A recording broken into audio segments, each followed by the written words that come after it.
allow the children It's okay. Off your mind. It's okay. Off your mind. Chai! Now wow, people wey suppose talk truth to power don't off mind. And if we talk, now 500,000 they go summer us, call them hate speech. But fear not, Maiyegun don't come. Him go torchlight every corner, nooks and cranny of all these bad people where they spoil our country.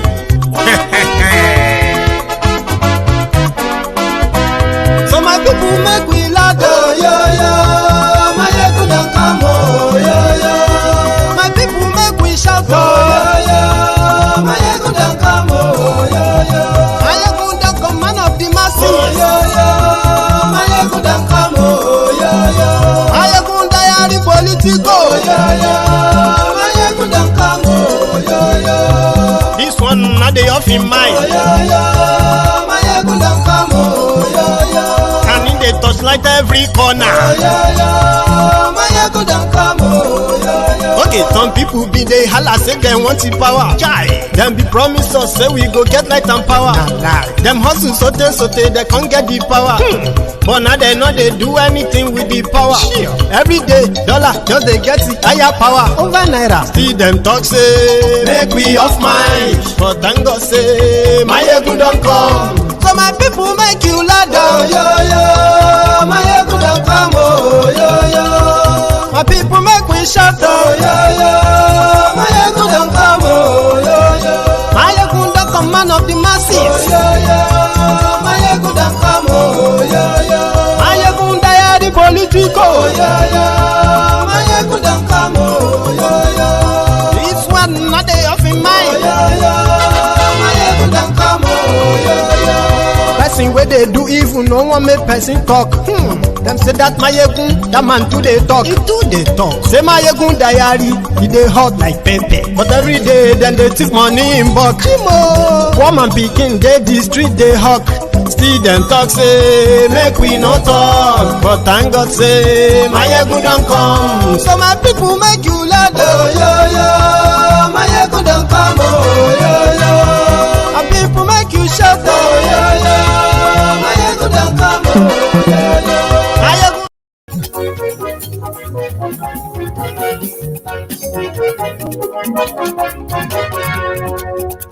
Hello there. Maiyegun làwa mọ̀ làmọ̀ tó dòdòdò. Maiyegun Diary, Maiyegun #1. Good morning to you, good afternoon to you, and good evening to you from wherever you are watching from. This is Maiyegun live. Maiyegun Diary, Maiyegun #1. Lórí Facebook, lórí YouTube. Maiyegun Diary, Maiyegun #1. Gbogbo bó ṣe ń lọ ni Maiyegun já wa sí. Thank you so much for joining me from wherever you are watching from. Remember, share the broadcast. Invite your friends. Invite your not so friendly friends. Just tell them Maiyegun today. Ó sì tún ṣe eré wàá gbọ́ níbẹ̀ o. Maiyegun Diary, Maiyegun #1. Maiyegun Diary, Diary Politico. Maiyegun Diary, Maiyegun #1. Godfatherism kò sí lọ́rọ̀ Maiyegun. Maiyegun Diary. Poverty is not a shameful thing, but not acceptable. Kọlu. Làwa mọ̀ tó dòdòdò. Maiyegun Diary, Maiyegun #1.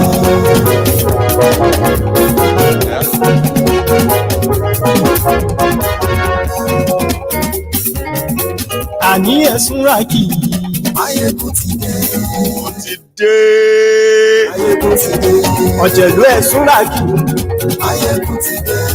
Àní ẹ̀sùn rà kì í. Abacha, years after his death, continue to credit Nigerians to debit Nigeria with money from the grave. He continued to dash money to Nigerian looters.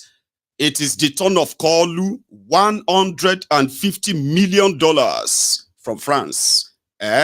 Will be returned to Nigeria. And guess who is going to be in charge of that money? Bagudu, the same guy who was Abacha's bagman, the man that helped Abacha to siphon Nigeria's money, is now the budget minister under Pablo Escobar.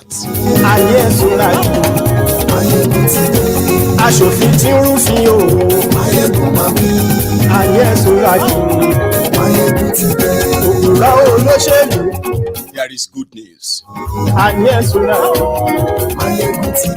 it is coming from what Kolu is doing with the central bank under Emefiole.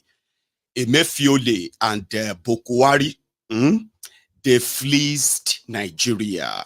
But some of the billions of dollars that Nigeria currently owes as debt, or those that disappeared without trace, it seems that Dangote, the same quota system billionaire, has been involved all along.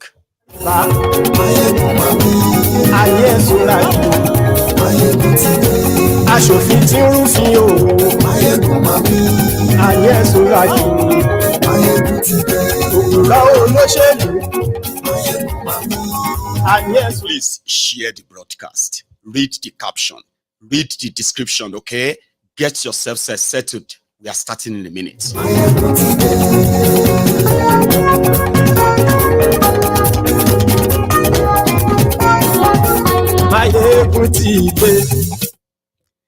Motide. So good morning to you once again. Good afternoon to you. And good evening to you from wherever you are watching from. It is Maiyegun and it is live. Tinubu held what they called ministers' retreats, where those who are ministers under Kolu will be kind of lectured on how they are going to help Kolu to achieve his renewed shege or renewed hopelessness. In that gathering, Kolu said, although Nigeria currently ranks as the poorest country on earth right now, poverty is not really a bad thing or a shameful thing. At least if you are making efforts to escape poverty. And he was telling his ministers and his appointees, you need to do something, because if you check your own lives and your history, you will see traces of poverty. But look at you today. You have escaped poverty. Use yourselves as a good examples to Nigerians that we have dipped in an intentional poverty. Generational one. Oh. It might sound like, Kolu has been sounding like a motivational speaker anyway. But let's put that aside before we come back to it. The same voodoo economy that destroyed Nigeria under the APC, Egbekegbe, is the same thing that Tinubu and his gang of thieves are doing. But because Nigerians have been proven to be suffering from generational Stockholm syndrome. And most of the time, whenever the truth is staring them on the face, they love to create an alternative reality, and they believe them. But when everything finally kind of explodes, they begin to call on God. God, come and rescue Nigeria. I will do my own little best, because God is not coming to rescue you. You are never going to wish yourselves out of a self-inflicted poverty through bad, corrupt rogues that you call leadership, the dealers. Now, let me not sound so kind of, off to you. Here is something. Economic, what you call the voodoo economy. And I'll give you an instance. When this rogue APC, Egbekegbe, came in, they started their, as usual, right? They started the criminal adventure with the Central Bank of Nigeria. Now, over the years, as I have said many times on MaiyegunSDiary Politico, whenever politicians want to deceive you into believing that they understand Nigeria's problems, most of the time, they will tell you that they have all of the solutions to all of Nigeria problems because they created the problems. The moment they have the power, they begin to have, instead of solutions, they will begin to have all kinds of excuses. This is what they do. Now, here is how it all started. Politicians will tell you the reasons why Nigeria Naira is as worthless as a tissue paper in the world today is because there is nothing backing the Nigeria Naira, no production, nothing other than the crude oil of Nigeria. So what were they doing? Normally, the Central Bank of Nigeria is in the best position to provide all of the needed foreign exchange for all Nigerians officially. But here is when the problem started. When these rogues came in, Nigeria foreign reserve was put at $33 billion, something like a credit collateral. So if you have to kind of tell people to come and invest in Nigeria, you can tell them that the giant of Africa has just $33 billion in foreign reserve. But that is just aside. When these rogues came in, right?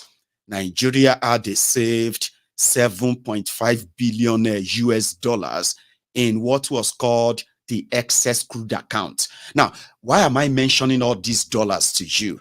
They were substantial because as corrupt as the PDP criminal gang were, right, they still managed to keep something aside for the raining day, because that thing they put aside is the lifeline, the insurance that Nigeria Naira depends on.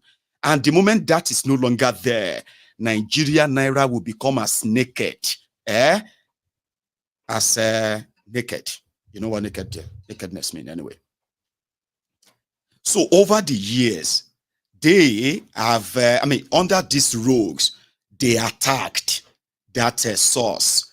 The foreign, the crude oil of Nigeria that ends Nigeria Forex was completely depleted by themselves when they bring in different vessels into Nigeria waters, drain Nigeria crude oil and take them out of Nigeria free, at free will. 700,000 barrels of crude oil was being stolen every day, and nobody discovered them. Within 8 years, Nigeria became bankrupt.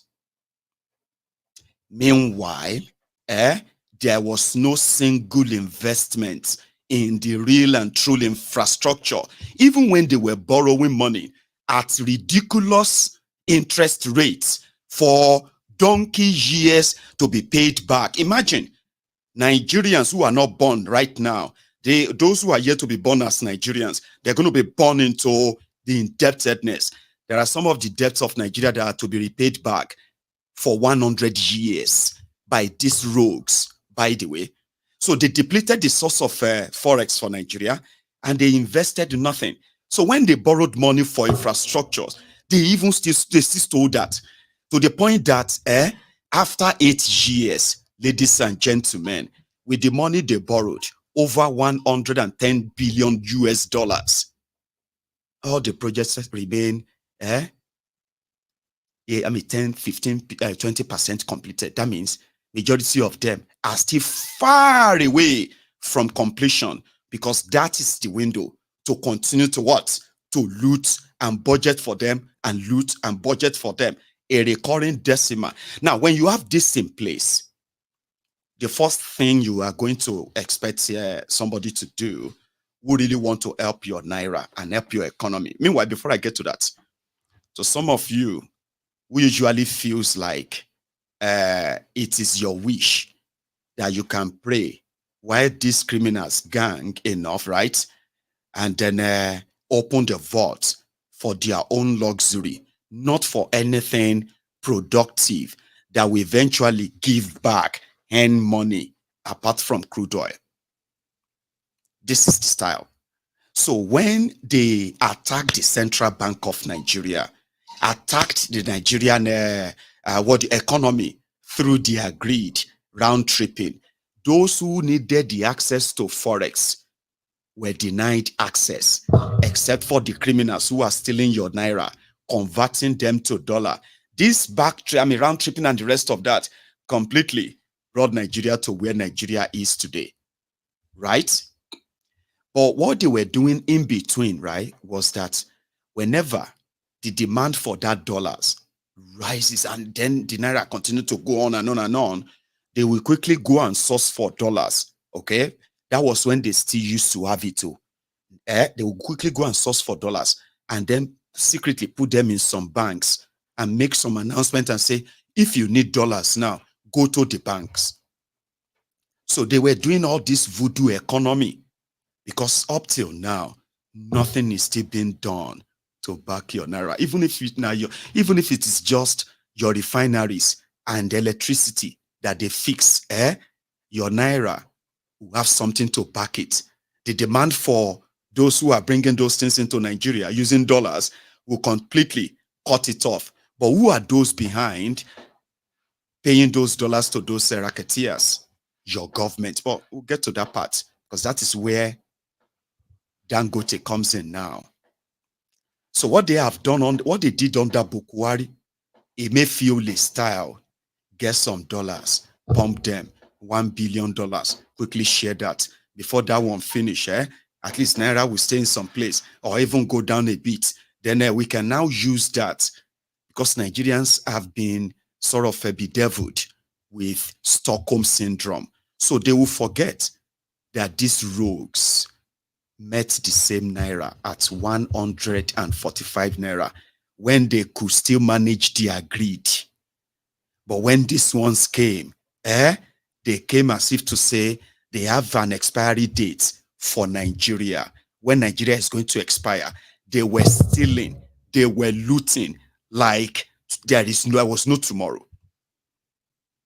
And those money are currently in the hands of some of those who are still prominent inside this Tinubu's government. So I told you, when they were making move to borrow money, everything they are doing right now is borrow. I told you when they approached the Afrexim Bank for $3 billion, and they said they have intention of reducing the exchange rate, from breaking it down by December. So when they finish the $3 billion, which is pretty much like, okay, tell all your paddy and the rest of them, we are going to provide $3 billion. Now you can begin to ask for your own allocation. Ask yourselves, if the same dollar that went to 1,200 naira, 1,300 naira, just about a week ago, suddenly came down to 990 naira or 1,000 naira to $1, how come a bag of rice hasn't changed price? How come everything within the whole space are currently not changing price? Because they won't. Because it is called voodoo economy. Once they exhaust the dollars they've managed to, they borrowed it, they didn't earn it. It is not that Nigeria produced the 3 billion. Oh. There is no record that the money is coming from the sale of crude oil. Those who were stealing your crude oil and sold NNPC, they are still in charge of telling you how much crude oil they sold and how much money they will provide. There is no record of that. Oh. Same way they borrowed money that they want to use palliative to cushion the effect of removing subsidy. And when they borrowed the money, they shared it. It's not producing anything. It's shared. Same way they are approaching, they will give them crude oil. They are not even telling everyone how much crude oil they are going to give to the people that gave them $3 billion. Because according to them, it is not going to be added to the Nigerian debt. They are going to use crude oil to swap for it. Now, if they have started receiving the tranches of their $3 billion, always remember, it is a loan. And when they finish it, when they finish that $3 billion, would they get another one to borrow elsewhere? That is why it is called voodoo economy. And when you look at the robotic voluntary slaves, everything I have told you right now does not make any sense to them. Sure, you understand? But they are still the same people that are going to be asking themselves, how come things are not changing? How comes the prices are not going down? How come we are not getting, why is, if they say they have done this, how come this is not changing? Because what they are showing you is the abracadabra of economics. Nigeria, do you believe that Nigeria produced a $3 billion revenue? And if I ask you from what will you say it is from? Anyway, we'll come back to that. So here is a call having a chat with his ministers. So tonight, the broadcast is always going to be in phases. So let's go back to this phase. I'm going to come back to the central bank corruption of the century. But yet, Bokuwari is not in jail. What's that one again? Malamu is not in jail. Adisirika is not in jail. Okay? What's that one's name again? Usman, that woman, the finance minister, she is not in jail. And all of the criminals, in fact, Kyari, the one at the NNPC, is not in jail. In fact, the rest of them in that NNPC, they are currently not even being investigated. But somehow, like I said, it's not because we believe that anything is going to come out of it.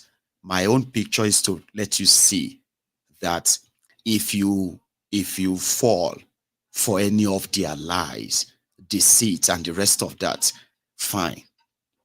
But do not forget that if you believe any of their lies, you should begin to see the difference in what you believe. But when you are not seeing difference, they will tell you that all of that effort, the reason why you are not seeing any difference is because there are some enemies of Tinubu who don't want you to enjoy the fruit of his government. But thank God enough for those who still have their brain and mind intact. The decision to know of why things are not changing or they are getting worse and the rest of that, you have all the information you need on this platform.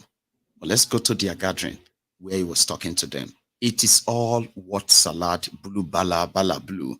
I wanted to kind of pick few things from that, if you can. And I'll stop there. I'll stop the video once you start getting annoyed. Wow. Like I said at the opening, we can spend the money, but we cannot spend the people. We have a responsibility to our country to make sure we change completely the narrative about Nigeria.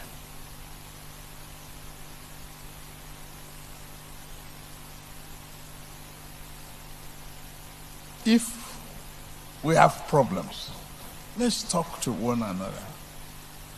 Let's have conversations, gentle conversations. about our country. It's not about just leave me alone, I'm going home. You may not have a home.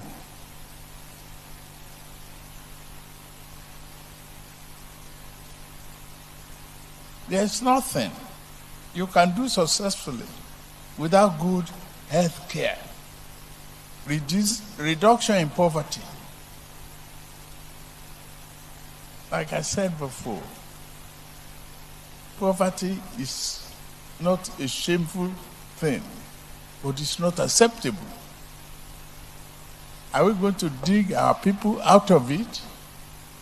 If you look at your background, no matter how wealthy you are today, there's a trace of poverty in it.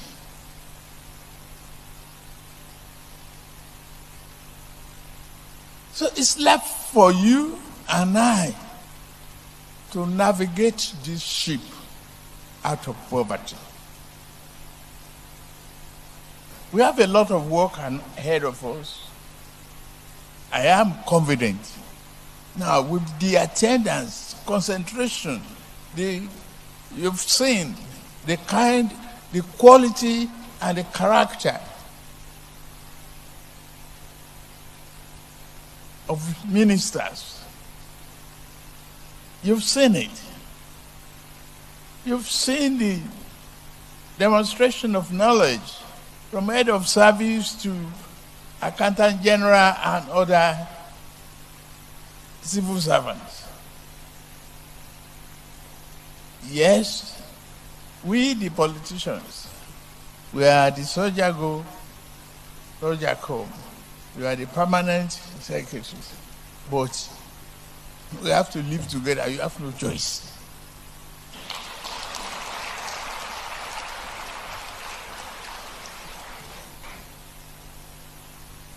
I hope that is clear. Nuisance leleyi. Nuisance leleyi. Without apology. Meanwhile, I don't know if I should remind any of you who recently joined us on MaiyegunsDiary Politico. I mean, I know that we've had a lot of people who recently joined us, okay?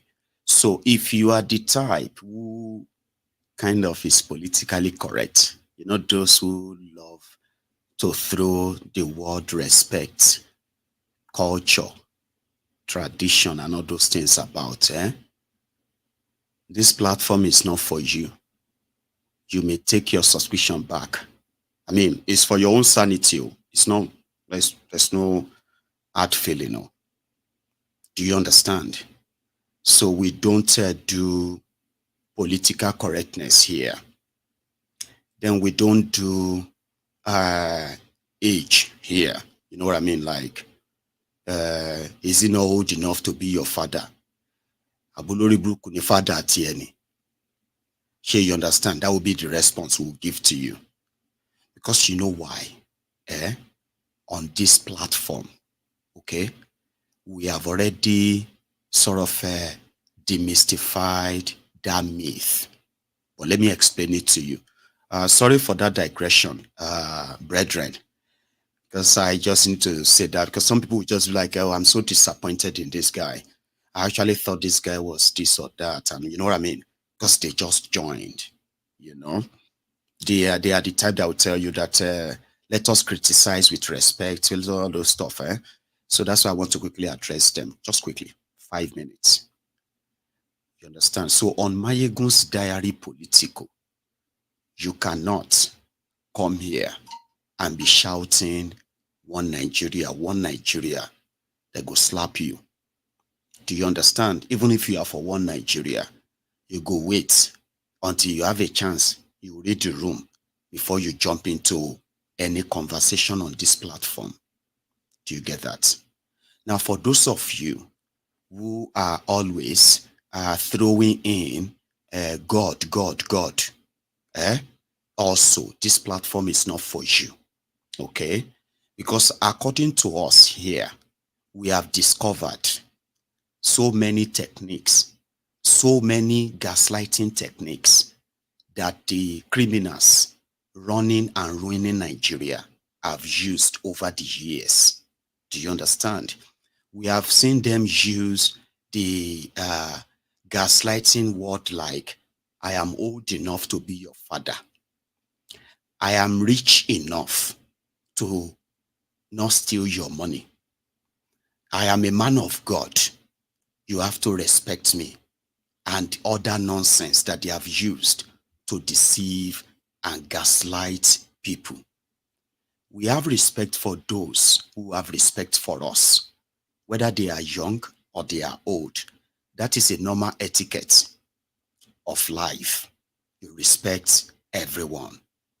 On this platform, we have discovered a long time ago that the criminals ruining Nigeria, old and young, male and female, Muslim, Christian and atheist, northerner or southerner, we have discovered that they have no respect for any Nigerian.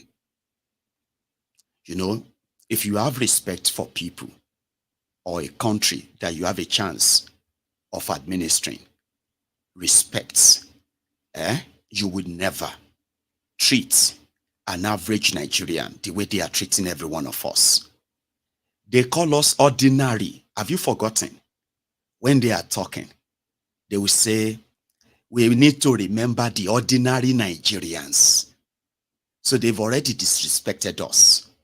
They denied us all of the good standard of life. They denied us that. They turned us to scavengers, right? And they are proud of what they have done. Now they are asking for respect. Come on. Would you respect people who have disrespected you? Is that a normal thing? To respect those who continually, constantly, and confidently disrespecting you? Would you? Now that's why they don't have any. Now, if you begin to play the card of age on this platform, we have also demystified that nonsense. We discovered that criminals also grow old, just like foolish people also grow old. So you cannot say because you are now older and you are a criminal, proven with facts, and you say, respect me, I'm old enough to be your father. Hello? My father is not a criminal.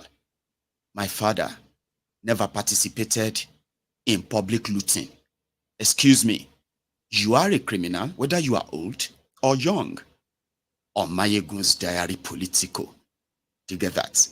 We also know, and on this platform, we've also demystified those who usually drop God every now and then in the conversation around governance. We discovered that Nigerians who are brainwashed to continue to use God, where they are supposed to use their brains. They didn't arrive at that by themselves. We were conditioned right from our birth, conditioned to believe that even when criminals are looting us face to face, God can change the story to what we want it to be. So it would be like a blasphemy for you to say, leave God out of it. On MaiyegunsDiary Politico. Ko baje fun blasphemy. Ko baje fun won were te pe ni pastors. You know why? Because when they start telling you to pray for your leaders, they are actually telling you to pray for criminals to leave. So that's why we said, when you have your God and you have your faith as a Muslim, as a Christian, it is a very good thing, a very private thing. Do not let anybody gaslight you into thinking that your faith in that your God is the same faith that is needed to fix the electricity, to fix the medical care, to fix your infrastructures, to protect the country, and make sure that the young people are indeed gainfully employed and engaged, right? So when you begin to mix God with governance, you quickly tell you, hey, hello, ace. You get that? So if you are the type that you believe so much in God, We are not questioning that. We are not, in fact, denying the existence of God for those who really, really believe. What we are saying is this. Politicians also shout on God. By the special grace of God, a thief is telling you by the special grace of God. A thief can also read the Quran. You know that. These criminals, kidnappers, and the rest of the they can also read the Bible. And if you allow anybody that can quote Bible and Quran, who has an opportunity to run a country, but decided to ruin the country, if you allow that person to use your relationship with God to judge his own failure and the rest of that, now we are not going to let you drag us into that. And that's why we tell people, keep your God out of it. Please do. And if you feel like you are insulted because of the way we say it, then to hell with you and that your God. Because God is not a magician. God is not going to give you electricity. God is not going to build you roads. The God is not going to chase and then prosecute terrorists. No. God is not going to stop thieves who are changing figures, inflating contracts and budgets in order to siphon your money and grandstand on it. You cannot call God for that. You would have to do it yourself. Now, the courage and the brain to do it yourself is what I preach on MaiyegundsDiary Politico. So you can't blackmail me. You get that? You can't gaslight me.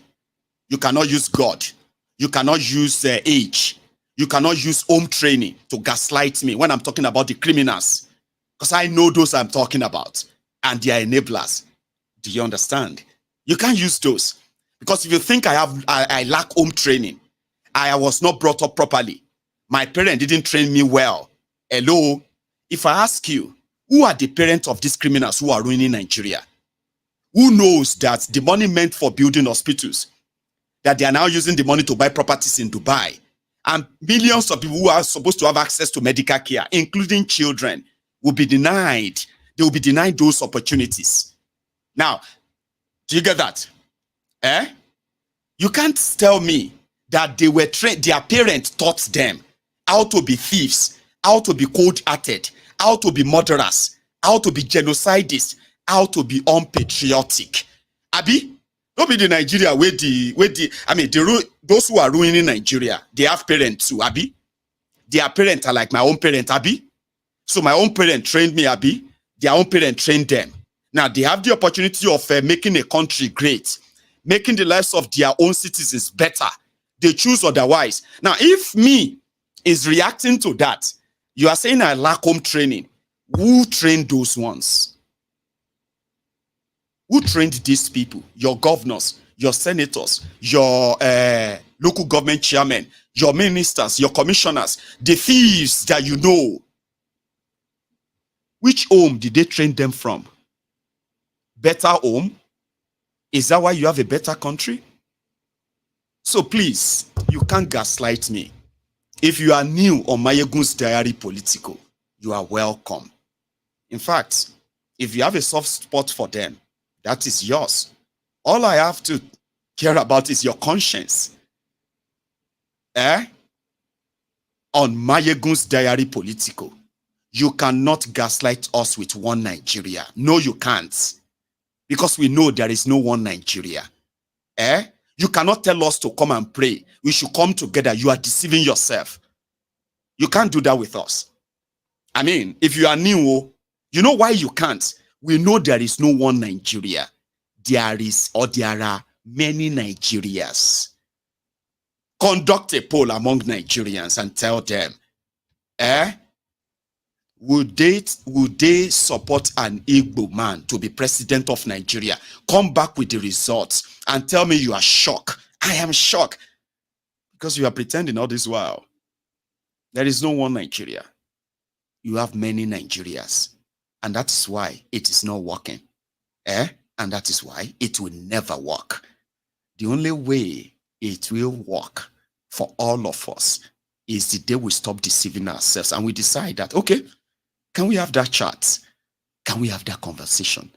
I mean, for the first time since colonization, since independence, can we even ask these over 200 ethnic nationalities?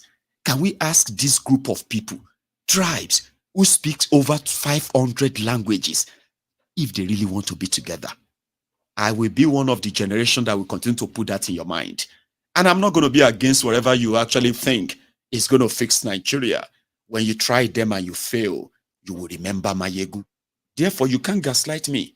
You can't gaslight anybody. You can't even, there's no way you can.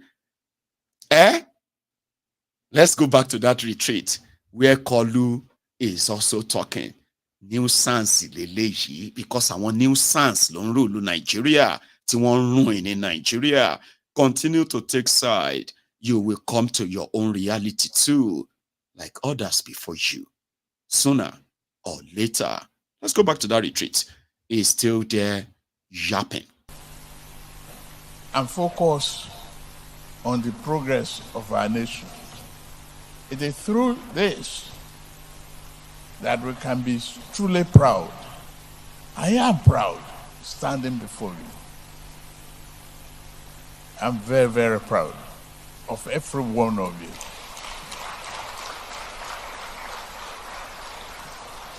And I am proud of myself too.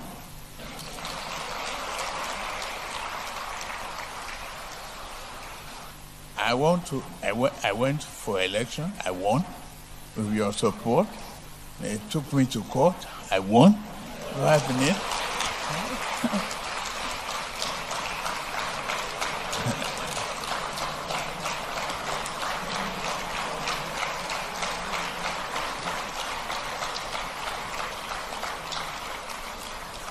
Thank you very much.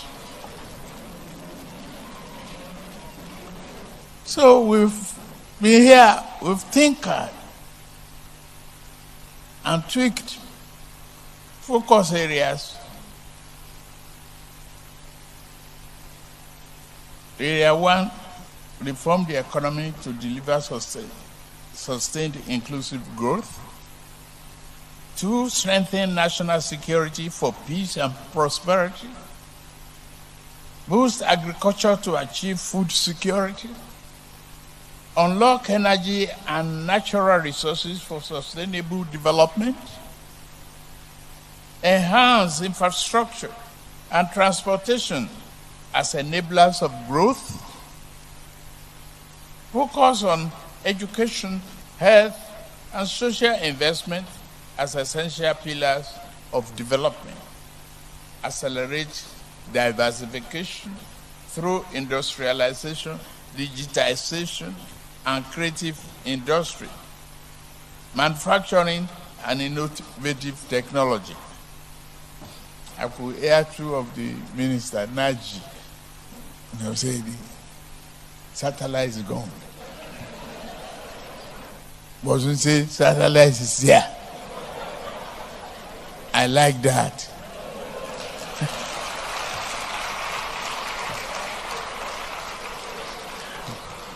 At least we are thinking.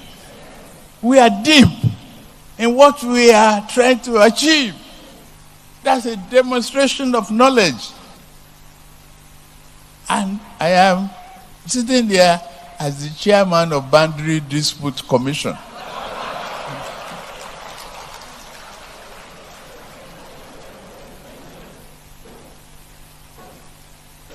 It's just too interesting. And I know all of you are, you achieved the goal to end this retreat today because you want to be away for the weekend. No, not because you've exhausted the topic, but the only way to make it happen is to say, hey, we might extend this thing to Saturday or Sunday. So once they're here, they will do the job. I am glad you are doing it. And you've done it. So, today, I thank all of you. Let's just leave it at that. Okay?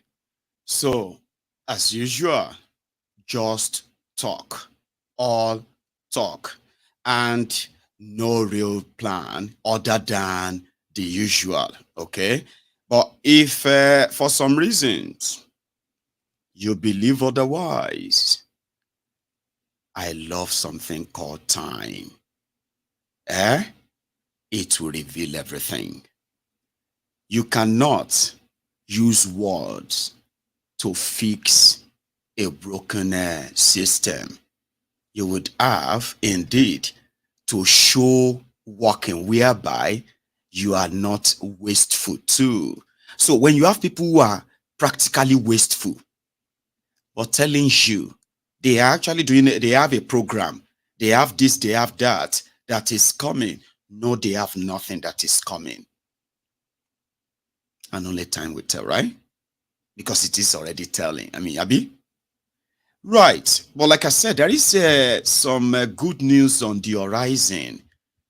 It is not to your own interest, but it's good to know. Okay? Yesterday, a French delegation visited Kolu, and they told him, we currently have 150 million US dollars of Abacha's loot that we would like to give back to Nigeria. We just need you to do the final paperwork and then we'll pay you the money. So immediately people started reacting. How much gongon did Abacha loot? Like, why is it that almost every government since Abacha died has been receiving Abacha loot? Like, how much gongon did he?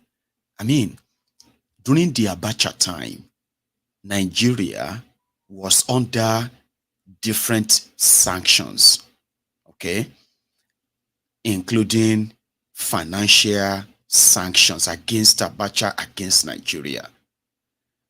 But the same Western countries of power that sanctioned Nigeria, how come they managed to welcome Abacha loot, as in Nigeria money, into their country? How much go be the money? But because Nigeria is a crime scene, every penny of Abacha's returned loot has been relooted by successive government that received the money. Nobody among us here can say they can point out what they used any of Abacha loot for in Nigeria today. Can you? Can anybody tell me? Because I may not really be in the know. I am not in the know of any. To say, oh, and Abacha, who died in 1998, Abacha, who died in 1998, from 98 to 2008, 2018, that's like 25 years ago. Nigeria has no clue of how much he actually embezzled from Nigeria. And I have it here on record that at least so far so good, more than 8 to 9 billion US dollars of Abacha loot has been returned to Nigeria. Abdusalami collected, Obasanjo collected, Yaradua collected, Jonathan collected, even Bokuwari of APC, Egbekegbe, they themselves got at least over $4 billion Abacha loot, Buhari alone. And that was why Malamu, the Attorney General of Nigeria under Bokuwari, had to pull up a very audacious scam by hiring lawyers that they were the ones who drafted the whole agreement that was already concluded before these rogues came in. The money was being prepared to be, to be transferred to Nigeria. Malamu put lawyers together, and the lawyers said they were going to take 18% of the total money of Abacha loot, and they took it. And we are talking about tens of millions of dollars that went straight into the hands of these rogues under Malamu. It is Tinubu's turn. The whole kind of irony here now is this, because Nigeria is a crime scene. There was a guy who got caught as the ringleader of those who were moving money for Abacha during those years. His name is Atiku Bagudu. Abubakar Atiku Bagudu. So Atiku Abubakar Bagudu made a deal with Obasanjo that it will show where Abacha loots were. If Obasanjo, and as well as the American government, who was actually in charge of that money at the time, if they would agree to his conditions to tell them where the money were, it was going to be paid 20% of the money, and it was going to be given immunity from prosecution or trial. It would not be held responsible for those crimes of helping Abacha to move Nigeria money. He got the deal. Under Obasanjo, Obasanjo got over 2 billion from Abacha loot when Obasanjo was in government, which means when Nigeria got like 2 billion, Abubakar Bagudu got probably over 40 million, if not 400 million as well. Yeah, like $400 million from the 2 billion. 20%. Do you understand? So he became rich enough to join PDP, then join APC, became governor. And since that time, since he was never prosecuted or tried for anything, so in case if this one pops up tomorrow and they say, no, he's now a minister under Pablo Escobar.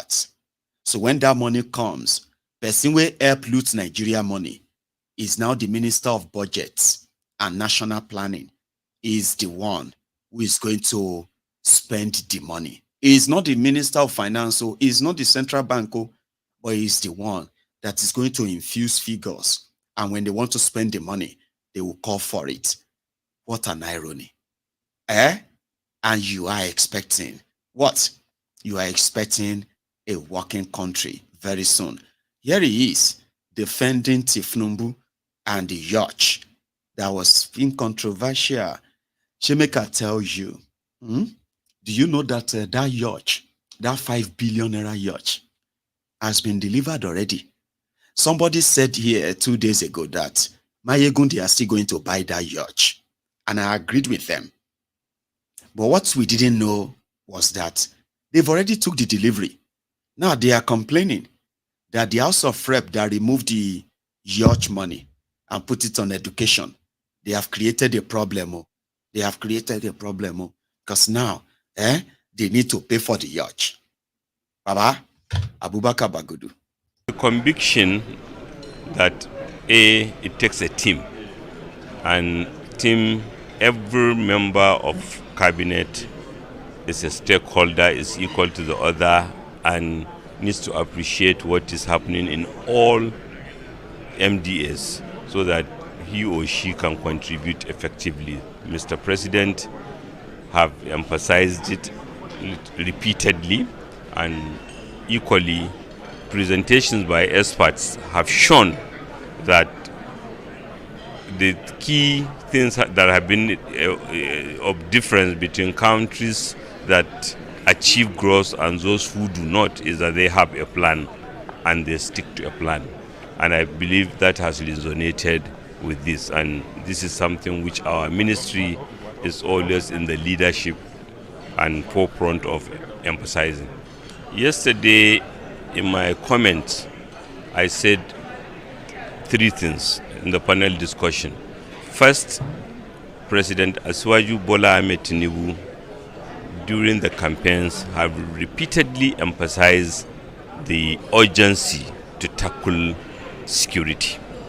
And not surprisingly, 30% of the supplementary budget is for the defense sector.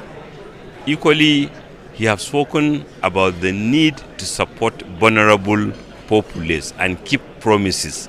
Equally, 30% of the supplementary budget is also on the on palliatives, 400 billion cash awards, 200 billion cash transfers, and 200 billion cash awards. Equally, infrastructure, about 25% of the supplementary budget is infrastructure. So there you have it, about 85% is in these three areas. The mischaracter. Abacha's bagman. Now, one thing I have been sort of wondering is this. Even though we don't know how much Abacha stole, I think a lot of those who have looted Nigeria in the last 24 years, they probably have more than whatever Abacha stole individually. I'm not saying all of them. I'm saying individually.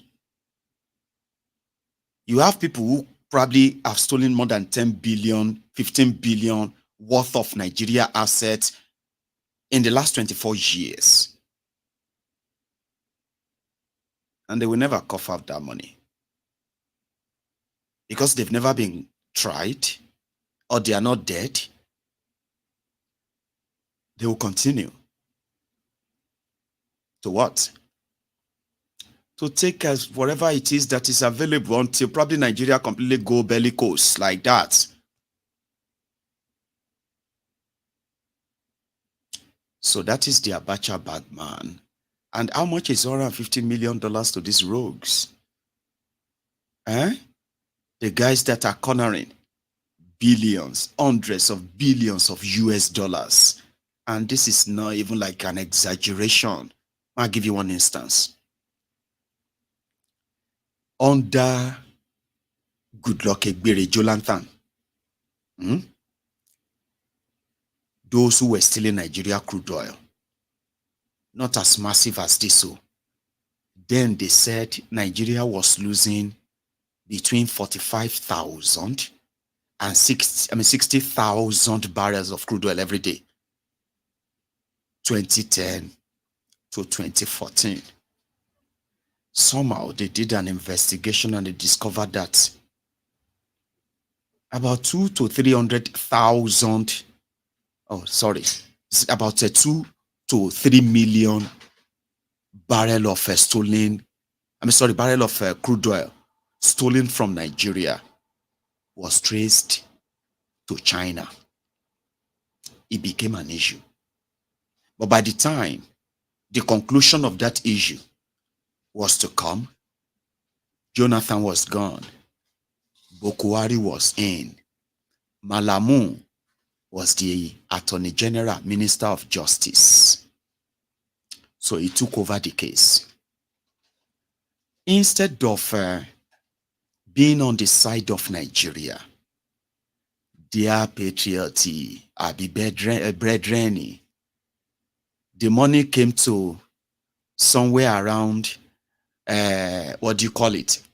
somewhere around 2.8 billion US dollars, kind of, or about $3 billion. So they decided to settle.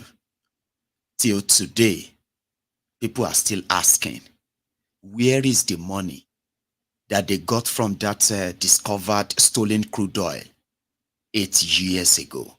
Where is the money? Gone. So I can give you instances upon instances upon instances of those who are currently in charge of Nigeria today who probably stole more than Abacha. And here we are from the world beyond. Nigeria plutocrats. Sonny Abacha from the ancestral world is giving Nigeria pocket money in this,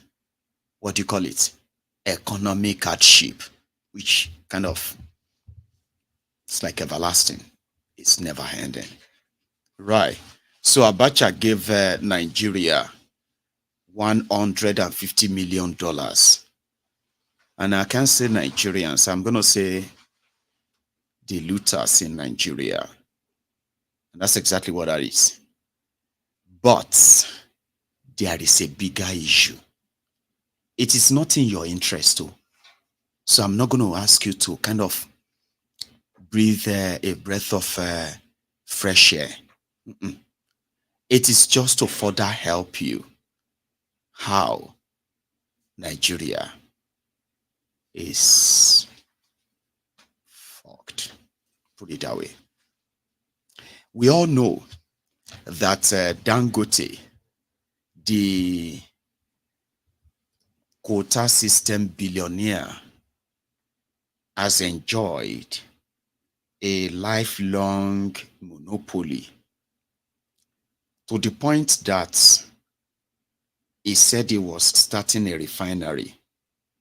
Since Nigeria, the giant of Africa,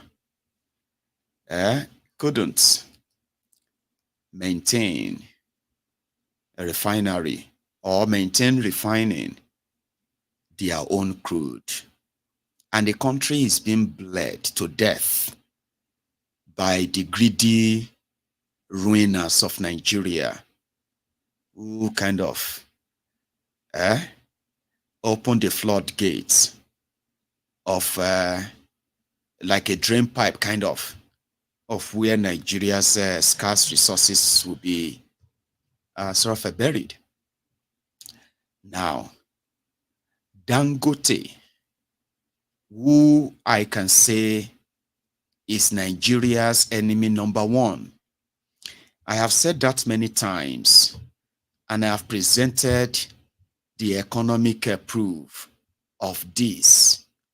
However, if you have been following the back forth of Bua, Rabiu, and then Aliko. So Rabiu is the one in charge of Bua, which is the guy on the left. Dangote, the quota system richest black man from Nigeria. To others, they will say probably he's a devil incarnate. No. Now, what I'm about to share with you is not, it has nothing to do with these two guys and their fight. It is actually about Nigerians who are the victims of a rigged country. They are supposed to be brothers from Kano and all that. Now, here is the story. Okay. So, Dangote, who enjoys monopoly of everything he is interested in Nigeria, recently, or well, not recently per se, about 5-6 years ago, said that he was building a refinery and he is managed to get investors who are going to put down money and others who are going to loan them money to build this refinery. And it was going to be the biggest in the world. That was the PR stunt. A lot of Nigerians who showed kind of, who were so skeptical. Oh, he's going into oil production. Now they would have to shut everywhere down for him. And all of those things that people said. Others were like, I mean, come on. It's going to be like a private company that, at least for the first time, maybe Nigeria can actually, you know, have something that is long lasting, you know, that is not in any way laced with corrupt money or corrupt people. Okay. Something that people, some were skeptical, some were optimistic, and others were like indifferent because now Nigeria, forget it. But we didn't know it was a grand scheme put together by Buhari and Dangote. We didn't know. However, this Dangote refinery's idea, like I said, was an idea muted around one big businessman who controls 1/4 of Nigeria's stock exchange. Somebody who kind of like, you know what I mean? It's capable. It could do it. And it was going to cost how much? It could do it. So they launched it under Jonathan. Okay. Nothing happened per se. So when Bokuwari came in, they now activated their grand scheme of how to fleece Nigeria. Over time, we have had allegations of public officials, politicians using this same Dangote to launder their money, stolen money. Some were presented, some were given shares inside Dangote. Others were just they just handed over their stolen money to Dangote. And because it is Dangote, somebody will get your own special office and special table inside the Nigeria Central Bank. It was a quota system billionaire, remember? Okay. What was the grand scheme? What was the plan? The Dangote refinery was going to be financed by Nigeria, but it wasn't going to be presented as being financed by Nigeria. It's going to be a backdoor arrangement. Nigerians won't know, and it can be done as quick as possible, and everybody involved, all of them will have their own share, and then just like nothing happened, Dangote will deliver refinery, and everybody will put that behind them. And since Dangote refinery can begin to work, a lot of people won't ask questions anymore. Even if they do ask questions, well, at least there is Dangote refinery. Ladies and gentlemen, people are supposed to be sentenced to death for treason, starting from Bokuwari and everyone involved. These guys went as far as withdrawing Nigerian foreign reserve and handed it over to Dangote. And it is not a joke. Central Bank of Nigeria was mopping up dollars as soon as they can get them. Sometimes they will print money and then use them to replace the dollars and make it look like Dangote bought them. They didn't tell Nigerians that they were giving him money. They didn't tell anybody. Dangote was presented as somebody who was getting the money from some banks in Europe and other places. That wasn't true. I was one of those who raised the alarm. I presented the patri evidence I had based on the confession of all of these guys themselves. But of course, for those who will remember, it never really changed anything. When Nigeria was bleeding and they were depleting everywhere, Dangote was actively involved. And because Emefiole was given so much free hand, he also got other people involved. Okay? They were opening different bank accounts where they were putting all this money, giving them different titles. Majority of them ended up in the hands of Dangote because he is building refinery. They rewrote all of their policies on petroleum industry in Nigeria for Dangote. They said once he built the refinery, he won't be buying the Nigerian crude oil in dollars. He will be buying it in naira. And listen to this. It would have been a great idea to say Nigeria under Bokuwari, they invested so much money in order to bring something that will eventually contribute hugely to the Nigeria economy. And in the long run, Nigerians will be the beneficiary of that. Something you can say, Maiyegun, is that not an investment? But it wasn't done in good faith. Dangote wanted the refinery. Great. We'll give you money. We're also going to use you to launder the stolen money in that process. As we are handing you some of the millions and billions, we are going to be transferring some others too in your name, and it's all going to be traced to the refineries. Are you all right with that? Since they are the ruiners and the scarcity you are all suffering from today, including the scarcity that has created the bump, a jump in your crude oil, in your petroleum pump price from 87 naira to 142 naira to 165 naira, from there to 615 or so naira today. Now, all of these were policies somehow they believed were to prepare Dangote, the quota system businessman, a soft landing. May I explain that one to you in case if that doesn't come clearer enough? Here was the plan. If they were selling a barrel of crude oil, for example, for $100, and if you continue to have so much demand on dollars, especially from those who are oil marketers, so dollars and naira will continue to fall, dollars will continue to rise. So in order to reduce that, they said you were going to give Dangote 600,000 barrels of crude oil every day.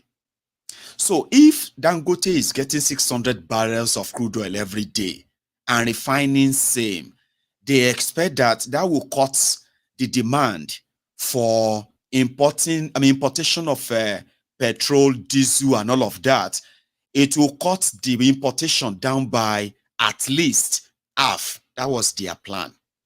So if the demand for dollars to bring petrol and diesel to Nigeria is high, or let's say is cutting to half, it simply means whatever available forex or dollars will be made available for that 50% demand. And if the demand is cut by half, naira stand a chance of at least gaining against the dollar. That was their plan. Dangote will be their saving grace. Now, that didn't happen. Dangote couldn't deliver, even though they have planned that, we are going to remove subsidy. We are going to reduce demand on dollars. And as for yourself, we are going to be giving you 600,000 barrels. But here is what the quota system will not let you know. If a barrel of crude oil is sold for $100,000, does that mean if the exchange rate, for example, is beat down because Dangote is getting half, is beat down to 600 naira to $1, Dangote will pay 600 naira to $1 exchange on $100 of a barrel, which simply means if you exchange 600 by $100, that should give you 60,000 naira to $100, Abi.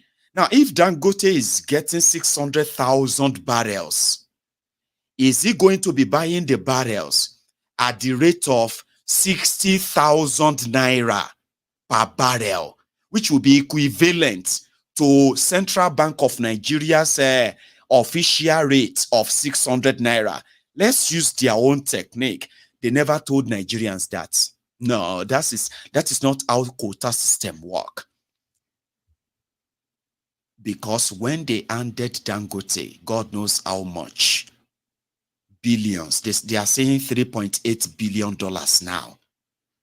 Tinubu's investigation just revealed that Emefiole, with the authorization of Buhari, Emefiole handed Nigeria's money, $3.8 billion to Dangote for his refinery, while they were fine-tuning their policies, including removing subsidy from fuel, Sure, you understand? So that when Dangote refinery is ready, they will make more naira instead of paying more dollars to bring petrol to Nigeria. They will keep all of the dollars they get, and they will keep. So the question is, did they agree that Dangote will be paying 60,000 naira per barrel if they succeed in that permutation? There is nowhere that is written. They only said Dangote will buy in naira. They did not say how much is that naira per barrel. You see that 3.8 billion they said they found that Buhari gave to gave to Dangote. That 3.8 billion, they have used that money to give shares to all of these your criminal leaders, including senators. Apart from giving Dangote that free money, and he's not going to pay it back, they have used that to give shares, Dangote refinery shares, to your politicians, their family members. The problem was pé Dangote no deliver refinery. And there is problem now. Where is the money? Where is the refinery? They said Dangote has been asking to see Tinubu since May. Not just since May, before they swear for Tinubu and shitty man. They said Dangote has been making efforts to see Tinubu, because the Dangote that all of us know, whenever they are exchanging dollar for 200 naira to $1, Dangote, they get his own dollar from central bank for 20 naira, 25 naira to $1. So if you are a businessman, Dangote already has an edge over you. Sure, you get that. Is why we call him quota system billionaire, who loves and enjoys monopoly, the monopoly of the criminals in government. Is the warehouse of the money launderers, the real yahoo in Nigeria. He has been like that for over 30 years. 30 years. So if you are a businessman and you go to the bank, the same central bank, and you want to change your money, where you are spending hundreds of billions of naira to get millions of dollars, Dangote will be spending tens of millions of naira to be getting hundreds of millions of dollars. That's why we call him quota system billionaire. If he is interested in your own line of business, the end to that your business is close. He is not a businessman. He is a quota system popped up billionaire or businessman. He doesn't compete. Dangote doesn't compete. If you think it's about money, bribe anyone and everyone in government. The seat of power will issue one single statement that will wrap up your business and everything that makes you exist in a space of 24 hours. That was where the poor guy comes in. Dangote wanted to see Tinubu because they are hearing that Emefiele has made some confession. He has given some statements. He has released some documents to Tinubu. You know, Emefiele has been in jail or locked up this while, yeah? There is actually a committee put together to investigate the Central Bank of Nigeria. What they have found is gravely. But because the intention is not, to punish those involved. The intention is not to recover those loots.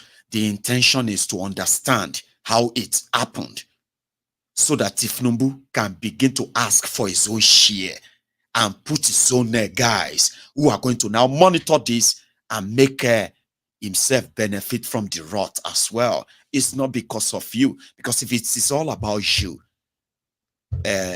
Bokwari will not be in his house in Daura right now. He will be in prison. And I'm not joking. At least you would have more than 100 people who are either minister, special advisor, who worked in central bank, whether they are a consultant or what have you, including emirs, senators, they would have been arrested by now. But it's all selective. But Dangote is now feeling like he is a target. Why? Bua, that Rabiu guy, this guy on the left, in 1991, they said Nigeria was facing the crisis of sugar shortage. There was no sugar in Nigeria. Dangote and his own uncle, Dan Tata, they were involved in all this commodity trade and all of that anyway. So sugar, grain, and everything like that. But they still couldn't match up. That was when this guy came to prominence. This Bua guy, Rabiu. It was from his own warehouses across Nigeria that they could see substantial amount of sugar to sort of cushion the effect of that shortage that year. So you know what happened? Bua said, immediately they were kind of shot to that national limelight. Dangote approached them and offered to buy the sugar from them. In fact, there is actually a statement released, but I'm not going to bore you with all of what is in there. I'll give you the summary. That Bua guy is close to Tinubu. Here you get. And Dangote is now suspecting that Bua guy, who is also building his own refinery in Akwa Ibom, his own refinery is supposed to be at least 1/3 size of that of Dangote. He has been building his own refinery without any money from Nigeria government. 200,000 barrels a day capacity refinery. 100 megawatt of electricity powered refinery in Akwa Ibom. Very close to where he's going to get his own resources. He's made his own deal, and Dangote, the quota system billionaire, is now feeling like Tinubu's government, through the investigation of Emefiole, they were going to ask him to cough out all of the money they collected from a Central Bank of Nigeria. And there is no money anywhere anymore. Dangote refinery, that they have been using propaganda to tell you that it was going to be ready in 2019, 2020. They said it was coronavirus. That is why it wasn't going to be ready in 2020. They shifted it to 2022. Then they shifted it again to 2023. And in May 2023, Bokwari was flown there, and a lot of them were there. They were cutting the tape of Dangote refinery that is now completed. They were commissioning a 25% plant called refinery, and they know that a place that has cost Nigeria Nigeria over $10 billion, over $10 billion that cannot be accounted for. It has become a complete failure. They tried to see if they could make something up, but it didn't work. So that is why Dangote left a 7-page editorial in different Nigerian newspapers that Bua is against his business. He has been doing everything to blackmail him. He has been going to Tinubu to tell Tinubu that politicians under Buhari, they used Dangote refinery to launder money, that Dangote is involved in money laundering, that he cannot account for those billions of dollars. Remember, on the day of the launch of Dangote refinery, Emefiole said Dangote has paid back 70% of the money they gave to him to open the refinery. I remember coming on to MaiyegunsDiary Politico. One, to tell you that there is no Dangote refinery anywhere is a ruse, is a scam. And somehow, it is about to be exposed. I said that at that time. And I said, could you please tell me how a business that took a loan from Central Bank of Nigeria without Nigerians knowing, but on the day of the launching of the supposed refinery, the Central Bank Governor of Nigeria announced that the refinery that is here to actually refine a bottle of petrol, 1 liter of petrol or 1 liter of diesel, has paid back 70% of the loan. How? I remember then they said the opponents that are currently jumping up and down, that God gave them vision, that Nigeria Naira is going to gain against the dollar, and Nigerians will begin to smile from February. The Afofungbemus, the opponents that you can say the ombud slavery or voluntary slavery, they said, you don't wish Nigeria well. Why is it that any good news about Nigeria is always making you Maiyegun, you have something to say about it? Can't you just be happy? I said, I don't celebrate fraud. When you know something is fraud, you don't celebrate fraud, because the consequences of celebrating fraud is that when you finish eating the lie, the truth, finally staring you on the face, you will look so stupid and foolish. That's what you look like. And I don't like looking foolish or stupid. Do you understand that? So it didn't take long. Dangote refinery is going to start work at the end of June. You enemy of progress of Nigeria, shame on you. This is November 2023. And I, Maiyegun, is still telling you, not 24, not 2025, not 2026, you are not getting any Dangote refinery from anywhere. Because the purpose of funding Dangote refinery was not it wasn't a project funded by business interest. It was funded by looted money from the treasury of Nigeria. They depleted Nigeria treasury. Hello, these guys emptied. They used Nigeria foreign reserve, 33 billion US dollar foreign reserve. They use it as a collateral to collect cash from American lenders. Cash of $30 billion. Up to this moment, nobody knows what they did with that 30 billion. This is not like borrowing. Sure you get. They use Nigerian foreign reserve. Today, the giant of Africa has less than $2 billion in a foreign reserve.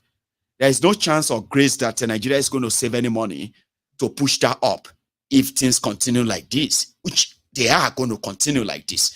For Nigeria to be able to even save any money, people have to go to jail. I mean, real jail, including this Dangote.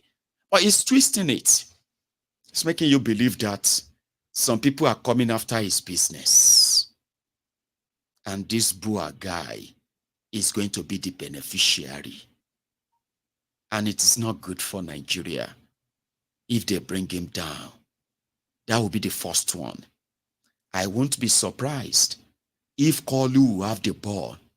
Because for Dangote to go to jail for all of his crime against Nigeria and Nigerians and Nigeria economy, and all of his collaborators and all this, for him to go to jail, they'll probably rather just plan a coup and remove Tinubu. That didn't come from the blue, so it comes from my own deeper, thoughts, the real thinking. Because if they want to really flush Nigeria, I'm not saying they can, because they want to. But if they really want to, sure you get, Dangote will be sleeping in Kuje prison by tomorrow evening. Now, he's accusing that guy of trying to destroy him. So the guy said, Dangote, who came to his own factory at the time, now see if I feel read this one back to you. Now, everything looked tiny. So this is from that Bua guy, okay? I just give you just some dose of it, right?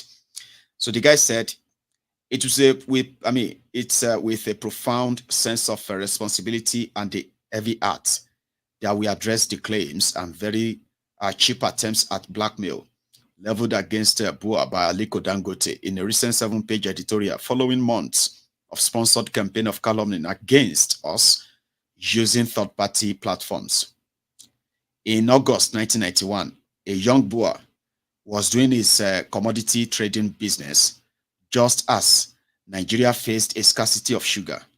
As sugar was scarce, Bua was lucky to be one of the few with any stock for sale, any stock for sale. And we stood prepared to supply the nation's need as best as our stock could. It was during this period Aliko Dangote approached us to purchase sugar. If only we knew, it was setting the first of many traps in our business history. He gave us a Societe Generale Bank of Nigeria check, which bounced upon presentation to the bank. Unbeknown to us, this was a ruse that would lead to a court-sanctioned freeze of our assets orchestrated by Dangote. For 3 agonizing months, our accounts were garnished, warehouses shuttered, and our spirit tested. Now, fast forward to a few years later, we decided that since we were making good progress in our various businesses, we should open a sugar refinery. We approached one Usman Dantata, now late, Aliko Dangote's uncle, and leased his NPA, Nigerian Port Authority waterfront land, 4 to 5 acres, at the Tinkan Island Port, Polo House. We took the land, signed an agreement with the consent of NPA, and paid all applicable dues. Dangote waited until our contractors and equipment had been mobilized to the site. Then he went to former President Obasanjo. President Obasanjo had the land revoked entirely and gave the lease to Dangote. As a result, even his uncle lost the land. Bua was only given 24 hours to vacate the land. So, it took us a year to get another land. How? Our survival as a business, especially our Lagos Sugar Refinery is a legacy handed to us by a loving father who, seeing his son's distress, did what only the noblest and kindest of hearts could do. With unwavering faith, our chairman's late father, blah, blah, blah, blah, go on. So, our businesses continued to surge forward amid several other attempts. Too many to mention now. In 2007, under President Yaradua's visionary mandate to broaden Nigeria's cement industry and break the monopoly in the sector, BOA was among the 6 companies selected and granted their licenses. Our approach was unconventional but effective. We introduced a floating terminal, BOA Cement. Are you watching, right? You can still take a moment to like the broadcast. Okay, I'm reading that text on your screen. Okay, the one you saw on your screen earlier. So it's so tiny, so I'm reading from my phone. Okay, so yeah, it said what followed. After the BOA Cement, he said what followed, however, was another act intended to drive us out of business. Our application to dock the floating terminal in Lagos met with resistance. We then decided to berth the ship at the terminal owned in Port Harcourt. Despite this, we faced considerable pushback, and it took the decisive intervention of late President Yaradua, who directed that the Minister of Transportation and the Chairman of NPA honor our right to contribute to the nation's growth. But the orders didn't end there. The drama intensified when Owe Brown, a deputy comptroller general who was also an older brother to a Dangote staff, launched a sudden strike, attempting to deport our vessel's entire expatriate crew. It was a Friday, and that is forever seared into our memory. The shock of our expatriates rounded up their confusion as they were shepherded onto a Dangote-funded one-way local flight from Port Harcourt to Lagos en route Asia via Emirates. Upon hearing of what had happened, we reached out to Tanimu Yakubu, the then chief of economic advisor, who acted with the urgency that the situation demanded. His call to the CG, Controller General of Immigration, was a lifeline, and our expatriate team was brought back from the Emirates aircraft and not deported. The aftermath was swift action by the president, who ensured that such a misuse of power would not go unchecked. DCG Brown, Deputy Comptroller General Brown, caught in a tangle of undue influence, admitted what he did to the minister, and he was later dismissed. Through all this tribulation, Bua's resolve has only strengthened. This event narrates not just the trials of a company, but the resolve of his people bound together by blah, blah, blah, blah. However, said, we also know what transpired whilst we were building our Edo cement plant. Everyone knows the issues we faced.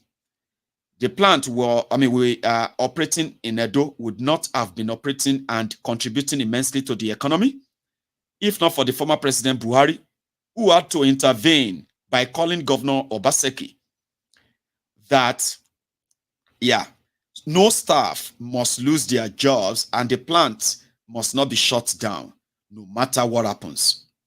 We cannot say more as the matter is currently subjudice, like in court, and it's at the Supreme Court. During the time, Edwin Devakumar and Sunday Esan, two long-time and current staff of Dangote, were caught in leaked emails whose contents were not limited to sending thugs to foment trouble, close our factory, as well as pushing bad press against us. Same thing happened again with our Port Harcourt sugar refinery, and on and on. However, here he said, for over 32 years, we have been cast as the antagonist in a narrative woven with malice. We have not just survived. He said, we have thrived, expanding our operations and contributing to Nigeria's economy without resorting to subterfuge. To Mr. Dangote and the Dangote Group, we say, let us build, not belittle. Let us cultivate, not conquer. While we may share the marketplace, we need not share malice. We have nothing to do with your self-inflicted issues. Blame no one but yourself. In closing, we at BUA remain committed to blah, blah, blah, blah, blah, blah. So the issues there is that Dangote, after dipping his hand into Nigeria's cookie jar with the permission of Bokwari and Emefiole, there are people who are defending Bokwari. They said Bokwari didn't know. There are people who said that this whole thing is between Emefiole and Dangote. They fleeced Nigeria. And Dangote is now saying that Tinubu is investigating the Central Bank of Nigeria. Is being sponsored by BUA. The question is, Dangote, did you collect $3.8 billion from the Central Bank of Nigeria? And what was the condition of that loan? Did you pay 70% of that money back, truly, or you didn't? If you didn't, and you agreed with Emefiole, who told the public that you have paid the money back, then you should prepare to pay the 3.8 billion back. Nigeria is sinking. Nigeria, okay, maybe they will even lose the money anyway. So, just give it back instead of blaming others. I would say, right now, they are saying that Dangote is having problem with paying in Naira for Nigeria crude oil. I said they will tell you many, many stories. But this BUA guy, his own refinery is going to be ready in 2024. I'm not saying you should 100% believe him or not. But again, you can actually believe him in the sense that there is no record of him collecting the quota system exchange rate from the Central Bank of Nigeria. So, is it going to be Kalu that is finally going to put an end to Dangote's fraudulent existence that never ever in any way contributes or anything to Nigeria economy. Any positive thing, he has been exploitative. Their own kind of capitalism. Some people will say it's a crony capitalism. Crony capitalism is when the few people decided to live off the resources of the entire country and they are sharing it and rotating it among themselves. Well, you might say that's crony capitalism. My own is that this is chronic, atlas capitalism. If you are looking at America, where you have thousands, tens and tens of thousands of multimillionaires who make their money, and somehow, they make their money from the economy that is fully capitalist. Now, if you compare the life of those who live in America and those who live in Nigeria, would you confidently say now the same capitalism, where atlas people would rather leave their people in darkness, in penury, in poverty, and they can continue to parade themselves as billionaires, multi this or that, billionaires among millions, 200 million poor people, extremely poor people. Can't you see how the system is rigged? That's not crony capitalism. It is chronic, atlas capitalism. No wonder when these guys decided to stage their own displeasure over what they call legitimization of Tinubu's crime by the Supreme Court of Nigeria. So they are sticking out and say, no, we are not going to be part of it. Now, you see this on this platform. We acknowledge the existence of so many groups. We have the Buharidins, the Buhari-Diderins, the Buhari-Denotus, the Buhari-Dijatus, the Buhari-Shukus, the Ungoziaris, the Onekaharis. You have the sophisticated morons, humbled slaves, and obedient fools. You have, we have the Barbarians, you have the Bat Idiots, and then you have the Agbadorians, you have the Crumb Eaters, the Crumb Chasers, the Ass Lickers, the All Risers, and on and on. We even have the Oshogbo Alimajiris plus the Lagos Abobakus.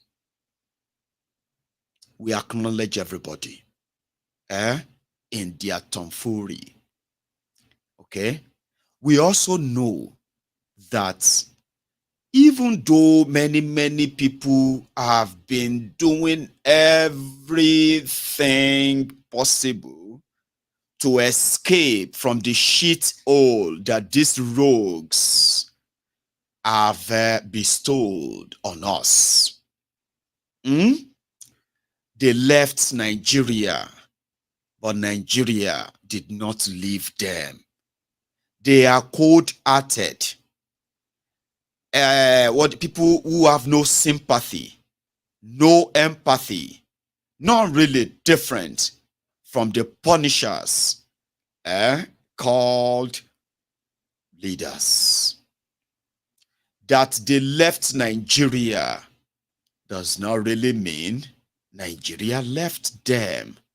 Some of them, in their wickedness, they are the motivational speakers, motivating the humbled slaves, the voluntary slaves, the conditional slaves living in the hellhole called Nigeria.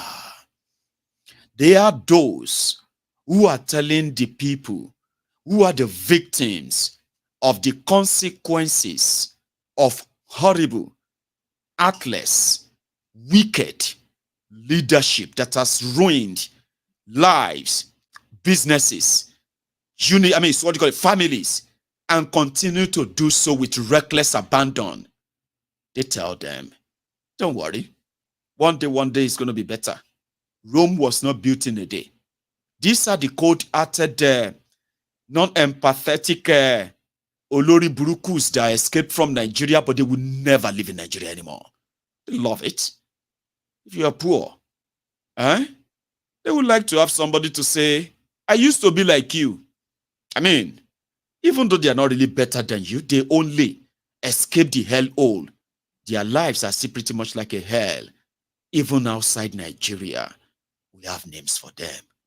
You can either call them the Abrodian Abobakus, or you can call them the Bele Lectuasi, the Mumu Lectuasi, the Mumu Madus.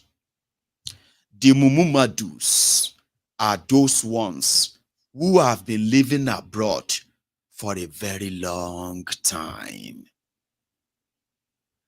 Most of them, they left Nigeria when Nigeria had 12 states, Gongola states, Bendel states.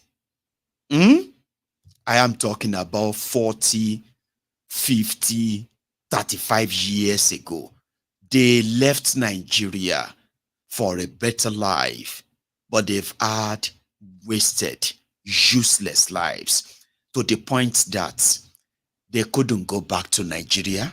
They would die in a space of a few weeks or months. You know why? They are already waste, dredge, old, weak, senile. But they are abroad, relying on the social system of countries that work. Okay? If they should leave those places, till we meet to part no more than here. So they stayed abroad. And they are telling those of you whose lives, whose future are being ruined, mortgaged, siphoned, gambled to endure. It go better.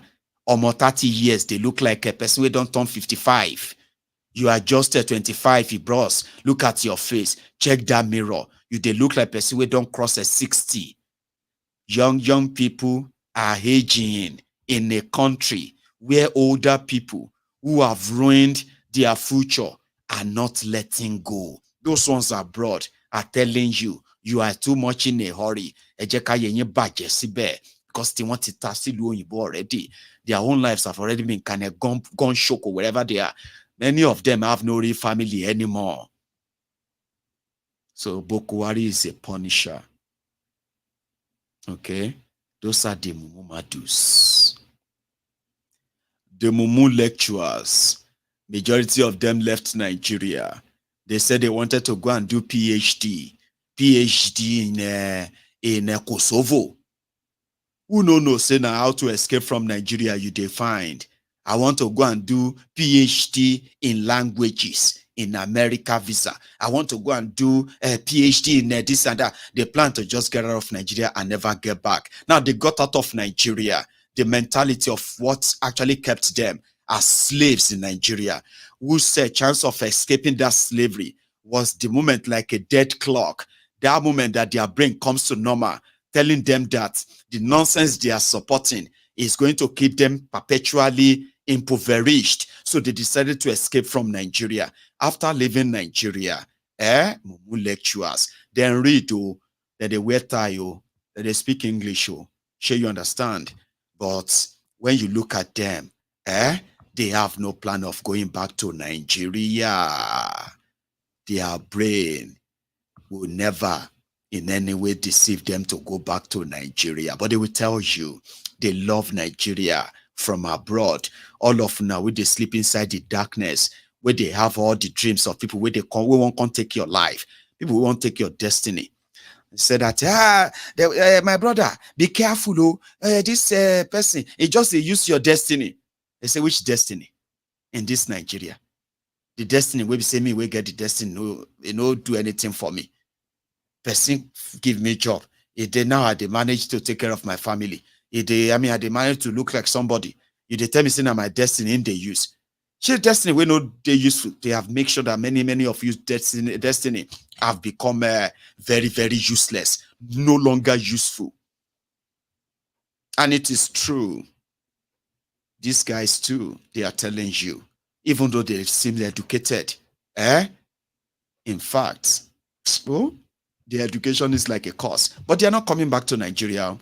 They are those who are willingly ready, the willing slave abroad, Abrodian Abobakus. Give them $20. Okay, make it $25. They go mobilize them for you. In London, in America, anywhere where you want them. They can create the nuisance. They are not different from those Bambi Allah in Abuja that you pay 1,000 naira to, even though they are living in a country where they suffer enough to actually feed themselves. They beg to feed. You know what I mean? When they are offered 1,000 naira, they will tell you, on your pampas we shall shout. Remember that song? On your pampas we'll sharpie. Bola on your pampas. Bola on your pampas. Kolu on your pampas. We shall poo. 1,000 naira in Nigeria. They are abroad too. And you'll be wondering, what the hell? I mean, $40 to go and sing the praises of criminals who chased you out of Nigeria, turned you to prayer warriors at different embassies, turned you into many job workers. All of you now, where even get normal job for Nigeria. You join abroad, you became a lot there. People will turn your life upside down, separated your family. You are abroad now. You they do rally for them. No be madness be that. They are here. They are watching me. Patriotic Nigerians abroad. Give them something. But you know those ones who are smart, who organizes those things, right? Those ones are called the Bele lecturers. Everything they know. It's true. Everything you are saying is true, Maiyegun. But what we are saying is that we all need to come together and work and make sure our as then they use your head for Nigeria. Let us go and protest and support Ashiwaju so that they can give me appointments. Let us go and support this and all of that. Then they do them abroad though. There are people here that, they were forced to accept the life of responsibility abroad. They were not cut out for that. If you are from Nigeria, where nobody wants to take responsibility per se, when you join others abroad, it's going to be a little bit strange that you would have to be responsible. You'll be responsible for your own bill. You'll be responsible for everything around you. And if you go out of the order, you will get fined or you'll even be jailed. So those criminals who escaped from the hell old Nigeria, they put scheme up in abroad as well. Call Nigerians, let us go to, we love our country. Let us go and show that we love our country. I am the leader. They don't bring their camera and say, I am the leader who organized Nigerians for Ashiwaju in London. They see Nigerians for Ashiwaju in London that had no plan of going back to Nigeria, except if they call him or her. I like your face, so God bless you. Chinelo. I like your face, so APC, when APC begin to sing your praise, Chinelo in London. It's not like other IPOB. It's not like other Igbos. Chinelo. Yeah. She is a very amazing Nigerian from abroad. If they call Chinelo to come and get an appointment, she's coming back here. So you will need some mofos. You will need some brainless morons, waste lives. Those who will always live in denial. They're plenty for abroad. Sometimes you don't need to pay them. They are already available. But those who are smarter are called Bele lecturers. They are smart, they are intelligent, they can speak. Some of them have good, good facials and all of that. Everything to go with it and all that. But there's something you must remember. Before they use you, make you use your head. Something chased you out of Nigeria. You can't dare abroad. You they join the protest to say, on your pampas we shall shout. See your life? Use your brain. Use your brain. If you no use your brain, somebody else go use you. Before you use me, I go use my brain. So some people who felt bad, so that you don't become this kind of people, you know, go abroad, escape from Nigeria, come dress up in code to go and, you know what I mean, to go and shout on your mandate in London.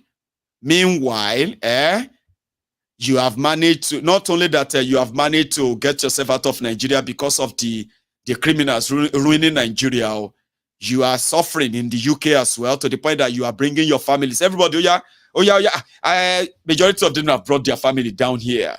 But because of social media validation, the Yoruba local, Yoruba Ronu, Yoruba Ponus, and look at them. They were there to shout, on your mandate, we shall serve.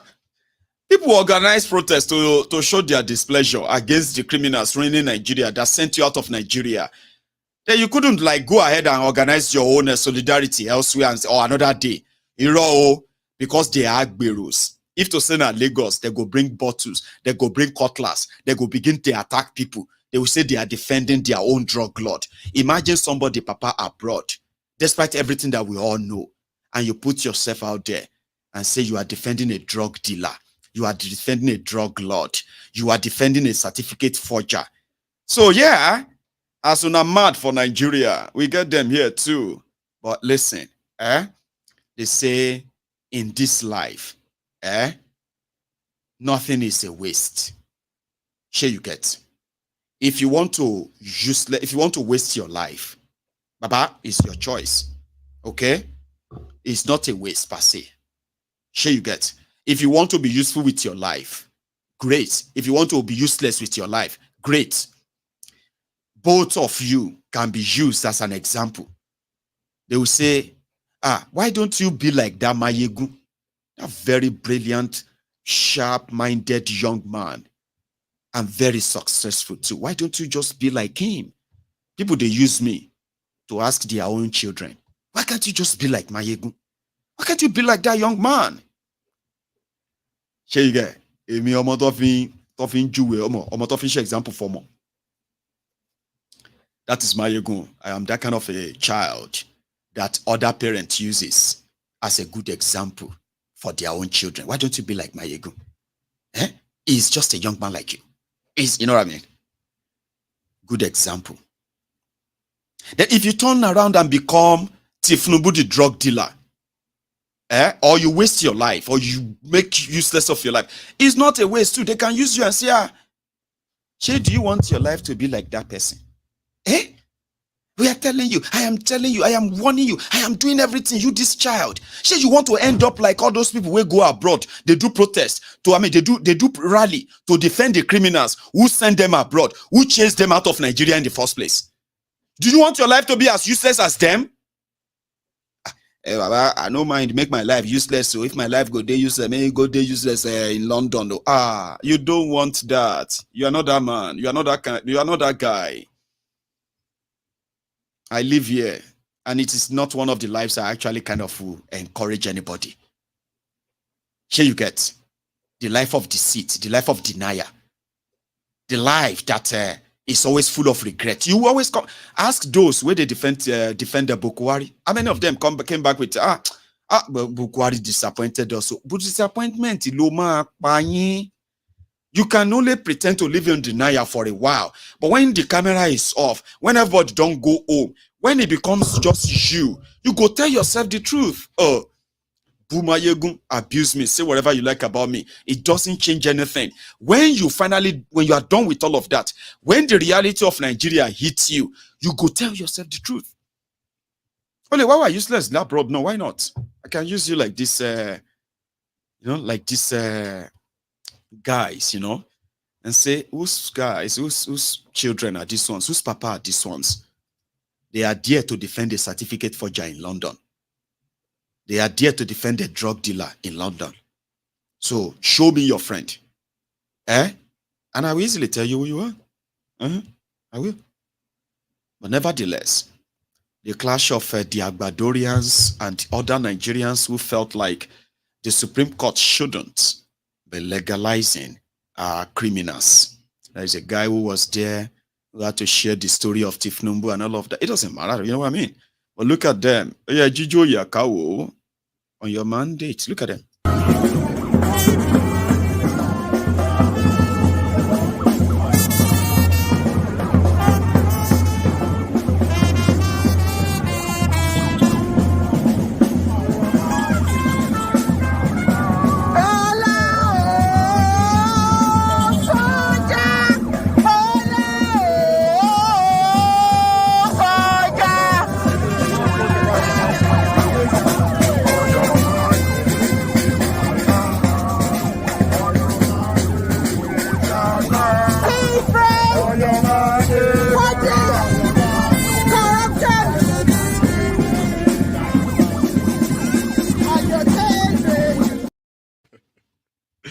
I'm coming back to that. So easily you can see those who are probably drug peddlers, bunch of criminals who escaped from Nigeria, and here we are. They couldn't keep it to themselves. They will have to come out and identify with the ruiners of Nigeria. So when you see them or you have them as your neighbors all over the UK, you can see all their faces, okay? We'll come back to that. Here is somebody speaking at the event. He has judiciary on his side, he has executive, he has established a full state capture, and no one can do anything anymore in Nigeria. It's as bad as that. And people are so scared to come out there. There is hunger in the land already. The economy is dwindling. So people are so scared to come out there and make some noise. They don't know what's going to happen. Last year, or was it some years ago, 2 years ago to be precise, some people went out there to protest against, some bad practices by the police force called SARS. 2 years ago, called SARS. And they were killed, they were shot at by the military and the police. Such atrocity. Such terrible things that happen in Nigeria. And we are saying enough is enough. We can't remain guard. And if they think they will keep our people guard back to them, we are more than determined. We are more than determined. Whatever it will take, we are gonna keep protesting for them across the globe. In Canada, in the US, in Australia, in Germany, in the UK. We are going to continue protesting for as long as our strength can carry us. But we want to make it clear and establish that fact that Bola Ahmed Tinubu is a rogue. Yes. He doesn't qualify, just like someone said. I wouldn't maybe take him so low as a cleaner, but he doesn't even qualify to be a secretary because he doesn't have the necessary requirements. Everything he has in the UK, everything he has is fraudulent, from his name to his certificate to most other things. We don't know who he is.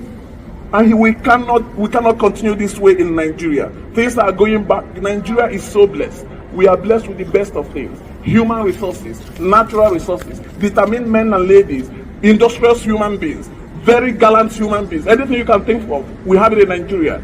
Look at our people. Look at the wonderful, if you come to music, we are overtaken everywhere. We have the wonderful whiskey, but we are all doing well across the globe. We have other representatives. We have the doctors, the teachers. We have the lawyers. We have people doing very well in their respective fields in the UK. And you all know this. BBC knows this. BBC knows that Nigerians are industrious people. BBC knows that Nigerians cannot, in their best interest, elect a rogue as a president. And what they do is to go out there on the news to support him, to say that his certificate is failed.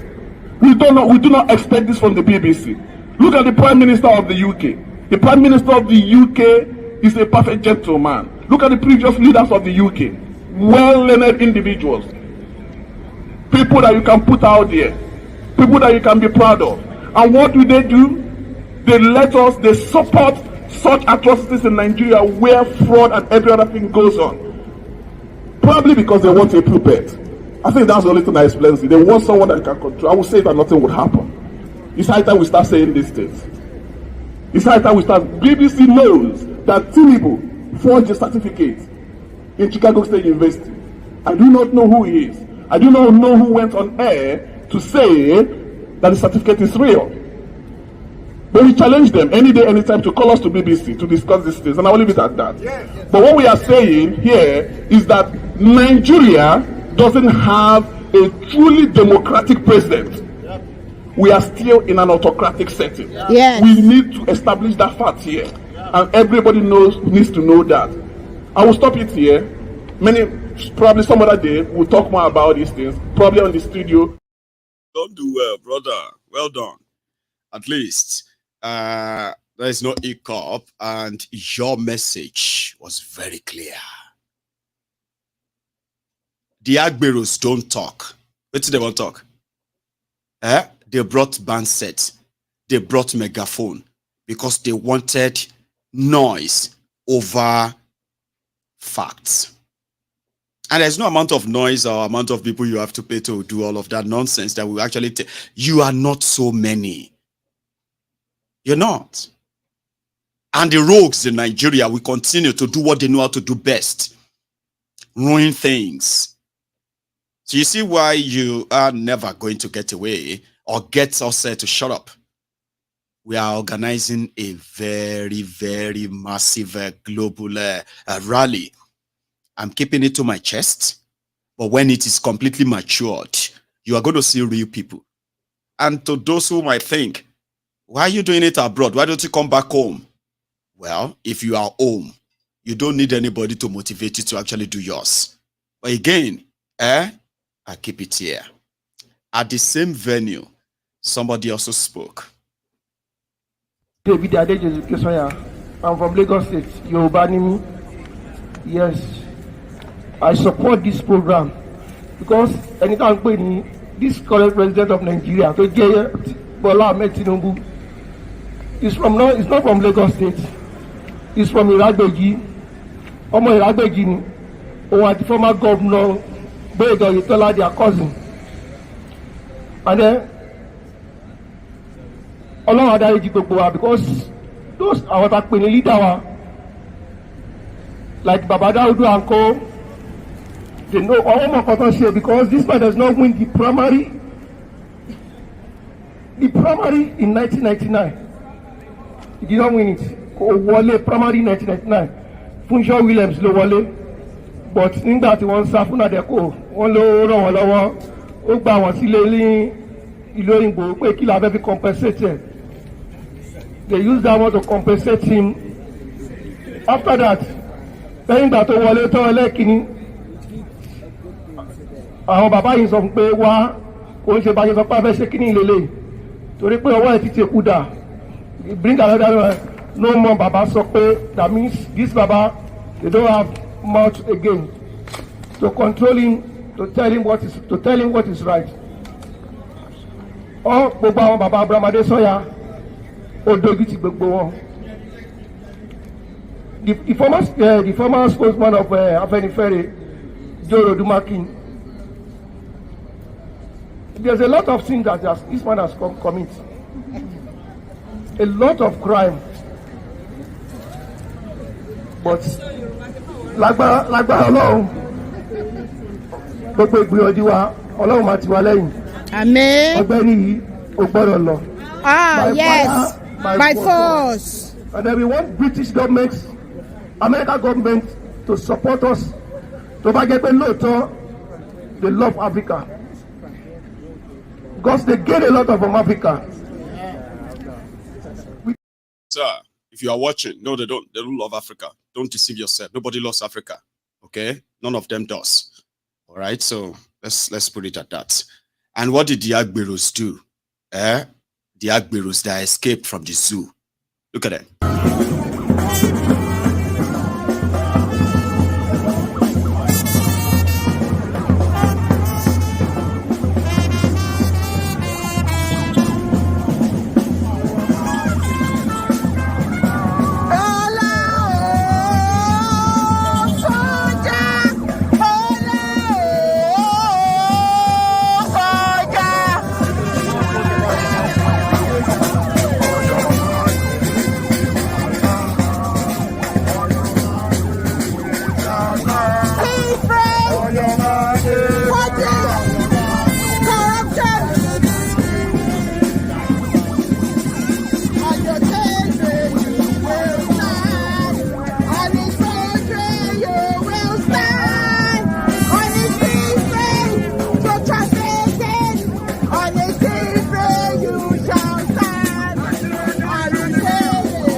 You don't want to be like that, do you? Eh? Well, it is the UK, so everybody can coexist, no fight, no nothing. But as they say, you cannot shame the shameless. You can't shame the shameless. It's unfortunate. Don't waste it. You get one guy. Look at this one, though. That is the next governor of Kogi State. That's Yeye Bello. Yeye Bello is going to force on the people of Kogi in a week time. Take a look at your next governor, Kogi people. If you not they pray, now you go know say your situation is beyond prayer. Just like Nigeria's situation is completely beyond prayer. Don't take offense, so nothing is beyond prayer. Maiyegun egbenu song. This Nigeria own is beyond prayer. Mamba me argue. People when normal they be like this. We want to assure you that I am a good man of the door. I am a married woman. I am responsible.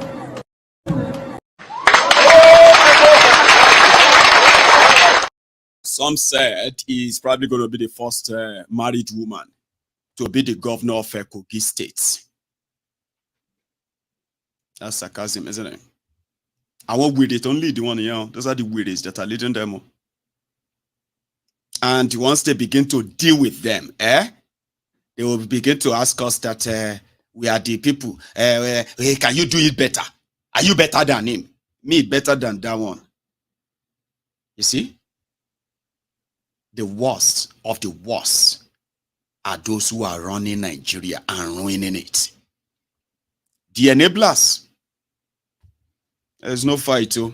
Because the other day, they said that Yeye Bello, this, not the other day, I think it was this afternoon, they said that Yeye Bello has paid the WAEC fee for 15,088 students. Guess how much he paid? $475 million. I mean, Naira, rather. 475 million Naira. That would sound like about it. Maiyegun, that's a good thing now. These guys don't do good thing. I mean, 15,000 students. The WAEC form, 18,000 Naira. People don't do the math, though. And the total is not a 475 million Naira. You too can do the math. They can't say 222 million is extra. Is that one service charge or service charges? Devil give you chicken. You say you call your friend, say you do birthday.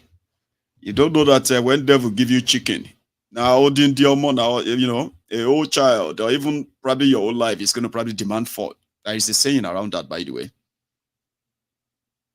Robbing people blind when you could actually do good. Sure you get. So another Samu is coming on to the government also for Kogi. They are everywhere like that. I just thought you should see that one. Because Nigeria is not a real place. If somebody come and said, we are one Nigeria, Maiyegun, stop all this. When people come to me, listen to this one. When I say things, when I say what I know, and then one lunatic, I be one weary from God knows from this Adam's earth, being called this, we just come from nowhere. Maiyegun, stop all this. Stop all this. Let us all come together. Nigeria is in one country. We are all one united country. And I say, Ogun. We are going to waste a lay down on you. If they couldn't have used him or her for what do they call that thing that is it the ovulation something or whatever, anyway. Like you flush, you want to come up with a create nuisance. Like I am talking about things that are actually true and they are contributing massively to the state of divided Nigeria you have today. You turn around and you say, Maiyegun, stop all this nonsense, Jari. Let us come together. Yeah, what is one Nigeria? Where did you see that? In your head? A country where you have 2 laws. One for the north, one for the rest of Nigeria. I mean, the first law, which is Nigeria law, says as a Nigerian, I can live anywhere I want. I can, I can live anywhere. I can do any business anywhere I want, as long as it is legitimate under the law. But if I cross border, enter Kano, they don't cut off my head because I won't sell Nigerian beauty products, alcohol. Kano, abi northern Nigeria, no be what they call them, no be Saudi Arabia. Sure you get. But they celebrate destruction of people's businesses because of Sharia, because of Allah, and because alcohol is going to contribute to sin. Alcohol is sin. Alcohol is haram. But when it comes to alcohol money, value-added tax, because Nigeria is a place where they rob Peter to pay Paul. They take all the resources from the southern Nigeria and then they share the money to the rest of Nigeria. The northern Nigeria takes highest of it because they are bigger. Oh, they have more population. Desert. Sure, you understand? Whether the money is coming from Olosho job, whether it is coming from alcohol, whether it is coming from selling people's kidney, it no be haram as long as it is naira, abi dollar. The hypocrite will take it. That's one Nigeria. Sites like this, they are regular in Nigeria. Sites like this. And they will be shouting, Allah Akbar! In that same one country. And you're telling me you have one Nigeria. Allah Akbar! Allah Akbar!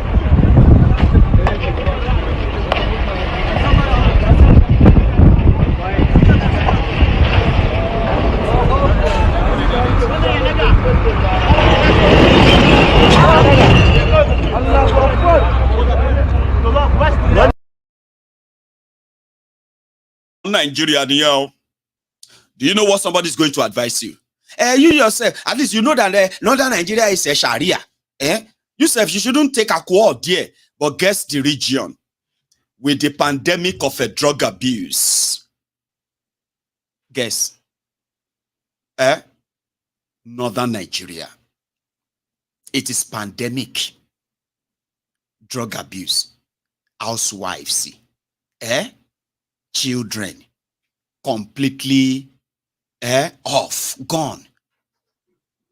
Because of drugs. I'm not making that up. At least you go look around. Allah. Children of Allah, children of Islam, children who are going, you know what I mean? Children of those who are not infidel. Go and see them. Young people running mad, shoko and all of that stuff. Epidemic in northern Nigeria. But you see pictures and frame like that, yeah? Where they are destroying alcohol. Allah Akbar, Allah Akbar. In that same one country, you know what people will tell you? In one Nigeria, you have no take alcohol to another Nigeria. You know they don't like it. Voluntary slave. Can't we just break everything up? Make them kuku they do their Sharia in Arewa, Abi Nigeristan.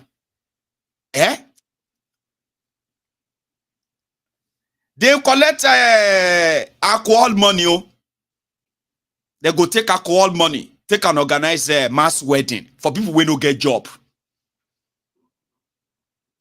Joblessness, unemployment, which has contributed greatly to the terrorism in northern Nigeria, is epidemic in that place.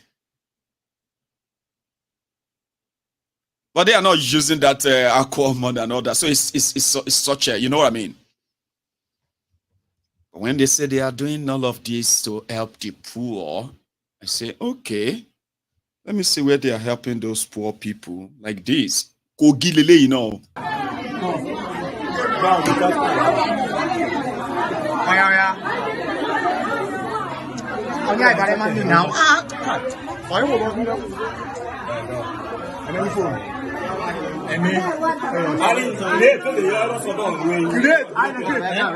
Number two.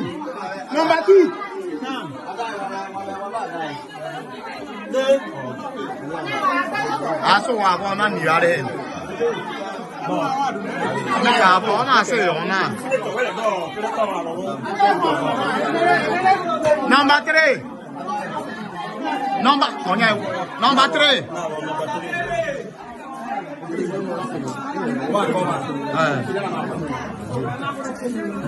Number four. Number five.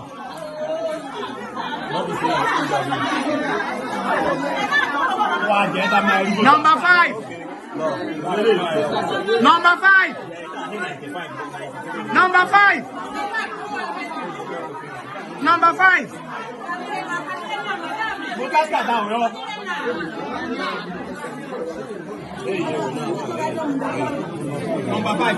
Number five.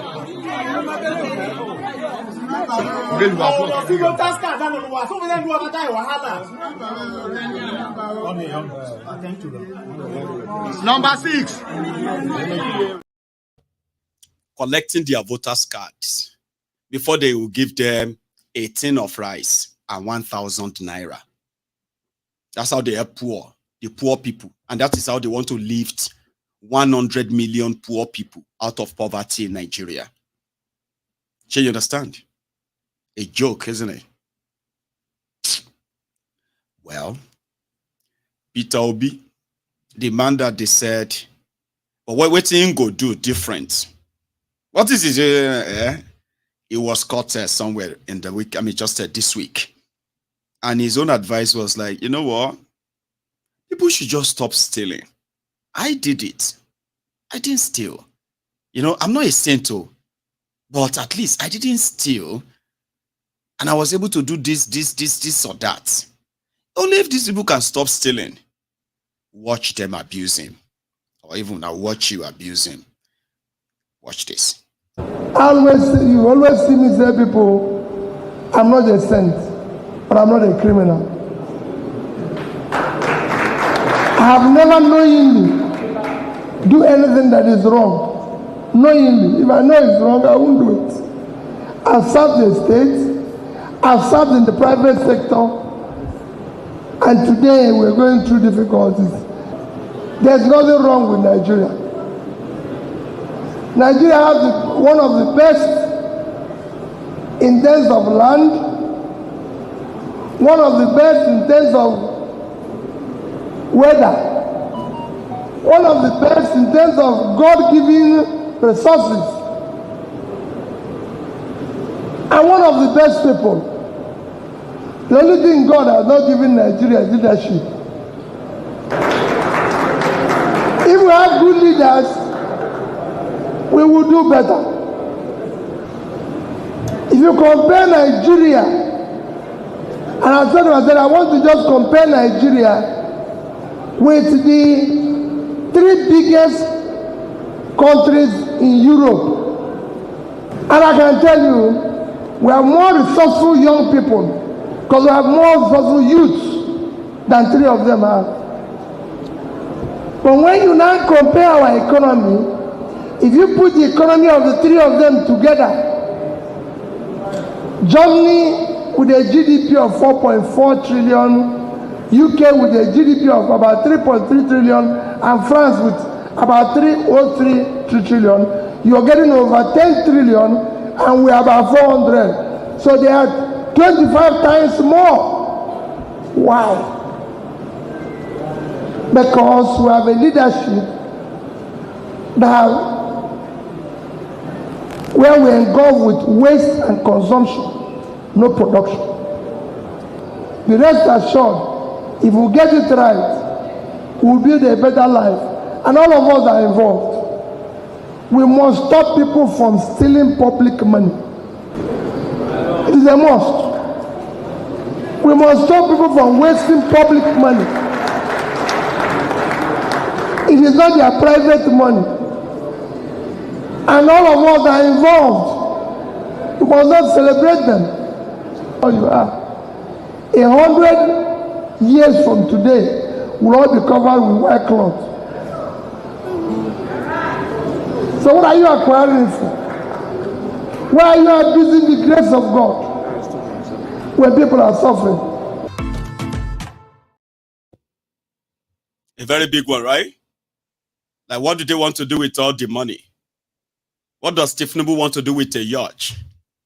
The same yacht that Jonathan rejected, Bokwari rejected. It got to the turn of Tinubu, he approved it. Even before he was sworn in, he said, I will take it. And immediately, he was sworn in. They took delivery of the yacht. And they are now saying, no, it is for the Navy. She battleship ni. She battleship ni. They are buying him a 10 million US dollars yacht. And it's already delivered. They've already made deposits. They need to add more to the money. The $5 billion they budgeted is like, 5 billion naira is like $5 million. So they say that is creating a problem now. So you are consuming everything. They are consuming everything that they can lay their hands on and everything. You know what I mean? Why they are telling the people to wait for a reform. Reform where they will launch it. You believe so that they do reform? Oh, my show. Reform will call. Reformatini. But I'll tell you one thing. Why Nigeria must break up. This one is very important too because I almost forgot. Every time, every day, people go to talk, say Nigeria is a rich country. Nigeria is a rich country. Nigeria is supposed to be a rich country. No. Nigeria can never be a rich country. Sure, you understand? Because Nigeria is not rich. We have crude oil. We have resources. We are no. Calm down. Okay. Look at UAE. They have petrol. It's not the same petrol we have that Saudi Arabia has. It's not the same petrol that Baba Moniko, calm down, sir. Calm down. Nigeria is a poor country. Very, very poor country. And the reason is because we are joined with Northern Nigeria. No apologies in case if you are watching me from Northern Nigeria. It's just facts. The criminals from Northern Nigeria, they have grown so comfortable over the years for the free money that is coming from the Southern Nigeria, especially the oil money. And that is why the money never served not the Northerners, not the Southerners who own the oil. Because they considered it as free money. In Saudi Arabia, where they are considered as one of the highest oil producer who pumps oil every day, and they know how much oil they are pumping every day. They have a company called Aramco, Saudi Aramco Abinco. That is their national petroleum company or national body. Every drop of oil that leaves Saudi Arabia, they account for it. Every penny that they make from it, they account for it. No abracadabra, no nothing, no. They know it. Then their population. What is the population of Saudi Arabia? Help me. Or UAE, Dubai? They have their own body that is monitoring their natural resources. Every penny that everything that goes out of their land, every penny that comes back from it is accounted for. If you don't, you get killed. If you steal, you get killed. That's their own way. You can't steal from them. And what is their population? Then take a look at Nigeria. We have oil. And what is your population? 200 million. And take a look at Libya. People know they pay school fees. They don't pay this. If you graduate in Libya, you are going to get a job. Gaddafi is going to blah, blah, blah, blah. What was the population of Libya? Nigeria is a big for nothing fraud whose citizens are destined for doom. And it is not even like a wish. Then you now have a cost leaders who cannot even still use their resources for the huge population. Maybe if they have been investing it in the real people over these years, you can begin to feel like, okay, yeah, Nigeria is a blessed country, it's a rich country. Nigeria is not. The corruption is so huge, that it will break your heart to continue to consider, compare yourself with all these oil producing countries and the people that are actually scheming from it. And you will see where you have lost it. The real resources that Nigeria could have had is the people, the population. That would have made Nigeria United States of Africa. Like the United States of America, you have the right. Nigeria would have been like that. You see all those resources, natural, gassy, and all those things, they are just extra to what investing in your own people could make. China is a good example. Utilizing your own population for your own economic and country growth. Look at China again. And then to look at China. Again, look at China and look at Nigeria. So there you are. We are a rich country, we just have bad leaders. No, you are not a rich country. They made you believe that. No, you're not.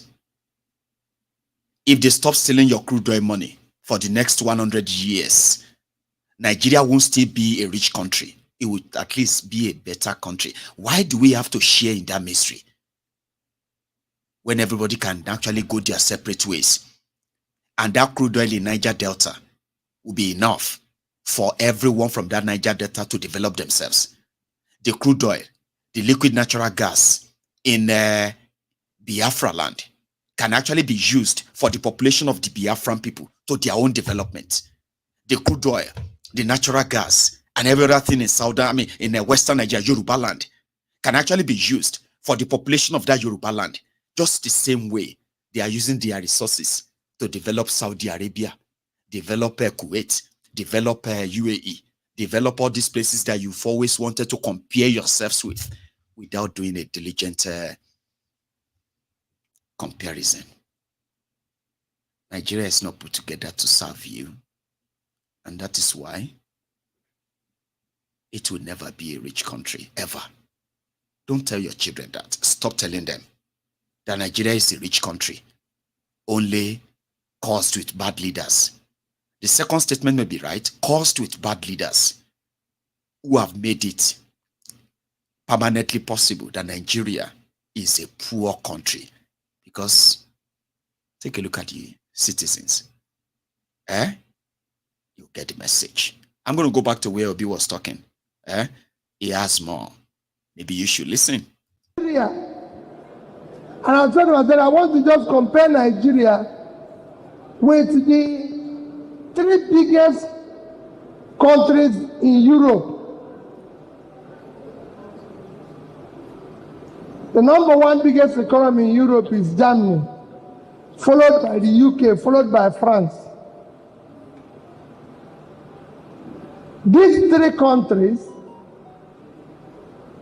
if you compare them with Nigeria in land size, they are just about 20%, about that, bigger than Nigeria when you put 3 of them together.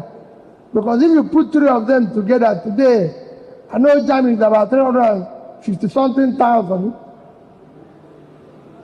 357, France at 551,000, and UK at 243,000. If you put the 3 of them together, you have about 1,152,000 square kilometers.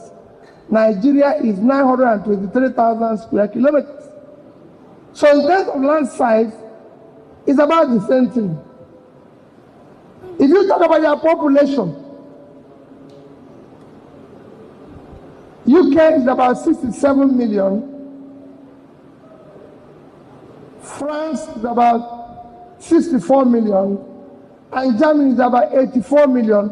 3 of them put together is about 216 million. And Nigeria is about 216 million. Just Nigeria. And I can tell you, we have more resourceful young people because we have more resourceful youth than three of them are. But when you now compare our economy, if you put the economy of the three of them together, Germany with a GDP of 4.4 trillion, UK with a GDP of about 3.3 trillion, and France with about 3.03 trillion, you're getting over 10 trillion, and we are about 400. So they are 25 times more. Wow. Because that fund is in the pocket of private people. Stop stealing. That's why I said stop. Maybe if they stop stealing, they won't stop stealing until they are stoned. Amechi said that. Amechi said, we will never stop stealing until you stone us. But who get delivered to stone them? Maybe not many. So they will continue to steal. Therefore, Obi's advice is a waste. Because they would have to continue. Stealing it is.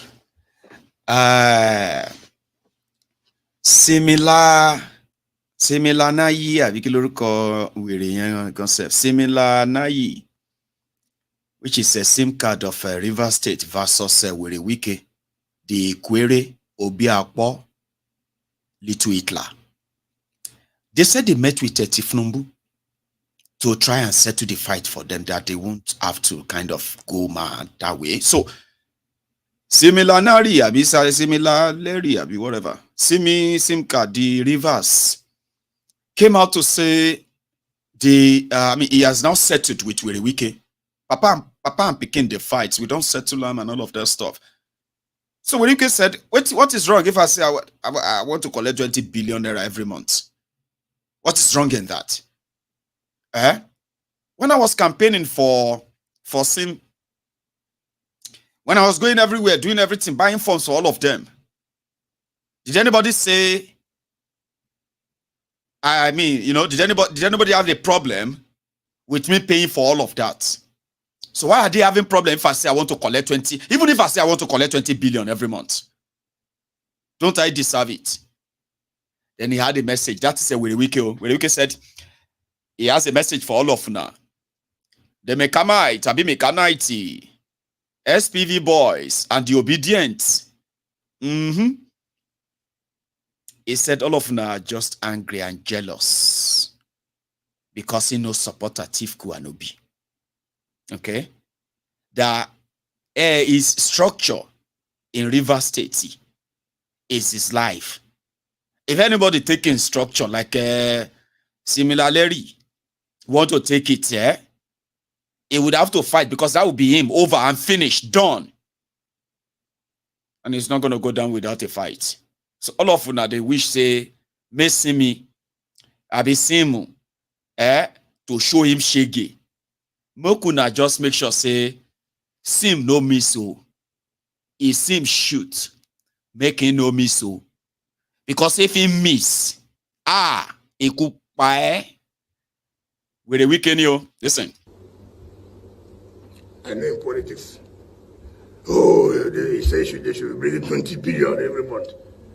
Because somebody not give you 20 billion. Oh, they say you want to award the whole country by yourself. That's politics. But nobody said this when I was fighting. Nobody said that. So, if you like, accuse me from here to... I won't even have a sleepless night. Because as far as I'm concerned, the right thing must be done.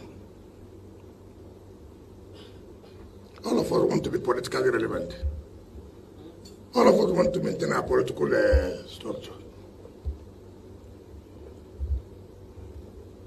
So, before you left this country, you had your political structure. Would you allow anybody to just cut you out immediately? Who is that? Everybody has a base, it's not true. Yes, sir. If take my base. I'm not politically irrelevant. You can turn it to economic anything you want to say. It's your business. At the appropriate time, we will know who's right. I will know who's wrong. Thank you for coming. So that is a very wiki. You know what I mean? But they are currently saying that similarly, somebody said that similar. I don't even know what I called him. I just checked his name, and he said similar, Naya, something like that. I don't want to call his name badly, so I just said similarly. You know, I don't want to. And similarly means that he's similar to with the wicked, so his boss, his godfather, so you can say similarly. You know? Another person says sensima. Somebody can even say sensima mokon. Sensima mokon is that take out. It's a street language, and it's very old. Tobarot is Sake Kamoru. God rest his soul, by the way. He's dead now. Sake Kamoru asufekwe Oma sentima mokon. You know what I mean? Oma sentima.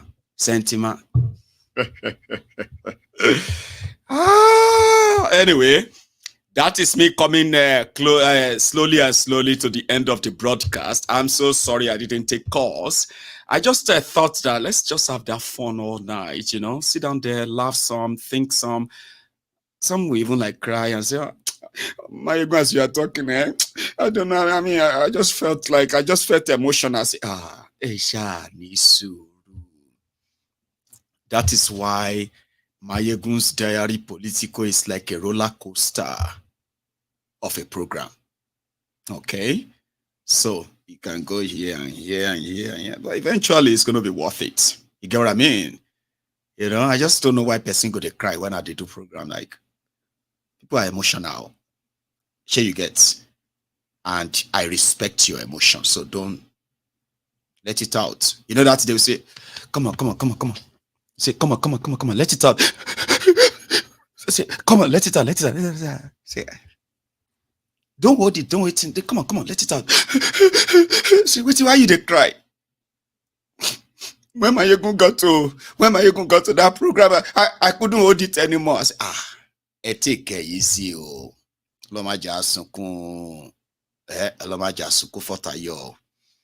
Sometimes you just have to brace up. That's why I make sure that it is a roller coaster of a program. You suddenly find somebody who was teary earlier, or somebody who is angry. You know, they just stand up from their program and say, yes, Maiyegun. God bless you, Maiyegun. I'm angry. If I catch them today, I say, Baba, calm down. No. You need to take it easy. So in order to make sure that, you know what I mean, it's not just one-way traffic. I kind of mix that up. You smile, you laugh. It's not because it is funny. No. I'm not a funny guy. Maiyegun is very funny. I'm glad I made you laugh. But the situation is not funny. We all know it's not. And that is why I'm not good at laughing. And you see me laugh like a in your own eye, and as a person they laugh. Is that a normal laugh? So when you see me laugh or I say something that cracks you up and all of that stuff, I'm glad I am able to kind of get you kind of, jig it a bit before we continue.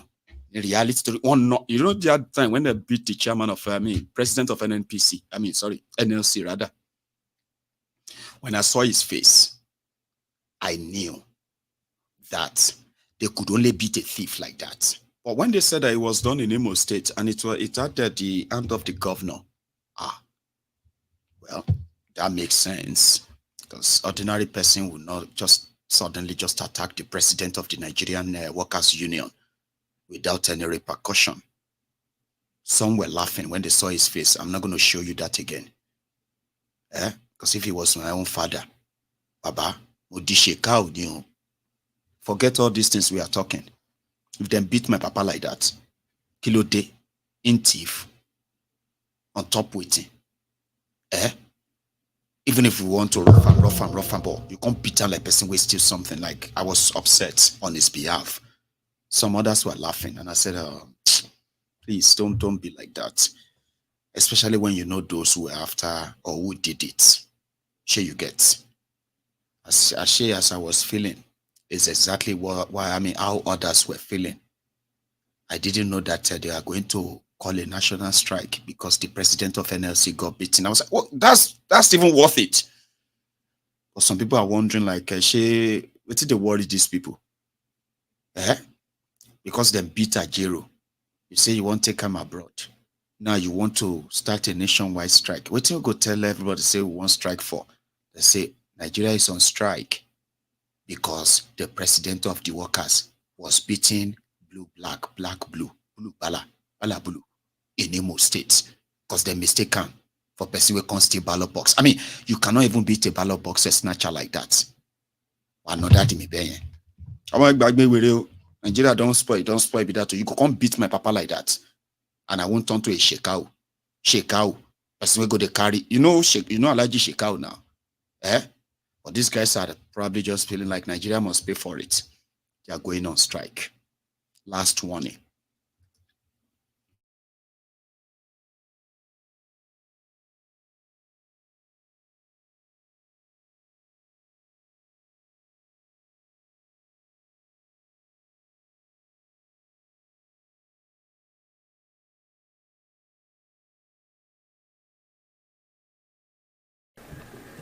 The Nigerian Labour Congress and Trade Union Congress of Nigeria resolve as follows. 1. The Commissioner of Police, Imo State Command, CP Ahmed Bade, should not only be investigated and redeployed out of Imo State for his serious complicitious and unprofessional behavior and conduct immediately. 2. The area command of Nigerian Police Force and all other officers and men in Owerri, through whom the police commissioner supervised the brutalization and humiliation of Comrade Agero and other workers, be relieved of his office and stripped of its commission. 3.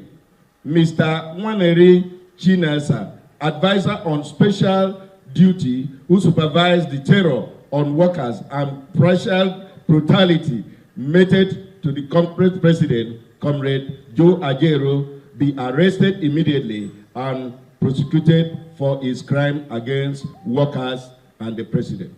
4.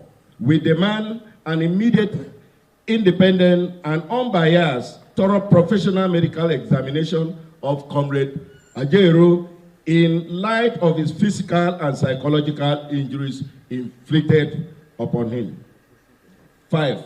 Other workers and journalists subjected to his inhuman treatment by the police and the Hope Uzodima's group be treated by the states and all the properties lost be restored immediately. All outstanding industrial relations issues as preciously agreed in the Imo government be I get you, Jare Baba. I smile in Comrade Ajero. Smile. Now the chairman of, now the president of NNPC be that one no Maiyegun.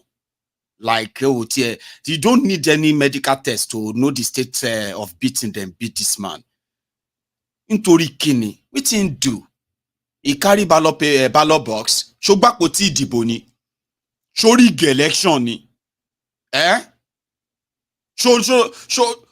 Olorobuni cannot order the president workers. That is the barbaric country. Being controlled by barbaric people. And what do you have? Barbarism. Princess, Iberibeism, abi? Iberibeism. That is Nigeria for you. Even though surely Nigeria, man, I have people who said they're supposed to break in 2 legs. I said, hey, the man, why can't you show sympathy? Maiyegun leave sympathy and empathy, Charade. They don't pay him. He go they protest. They promise us say he won't protest in Abuja. Then they will do meeting and he will postpone it. Now only this guy who has the power to actually make the ruiners of Nigeria to actually shake. But no. I said, but them burning, they burnt his house on top of this presidency of NLC. things they happen, show empathy, show sympathy. Ke. Hero, I'm not saying they should kill him. Maiyegun so that he go can't day wish here. What about internal bleeding? Because you're not to do a wuto. He's not smiling, no. Some of you would think saying they smile for photo. Go smile, yo. Now the beating shaping face, so you can't look like saying they smile for camera. It's not smiling, no. So imagine what they did to him up to this point. Do you think if they do scanning, inside no go red past this one? Do you think so?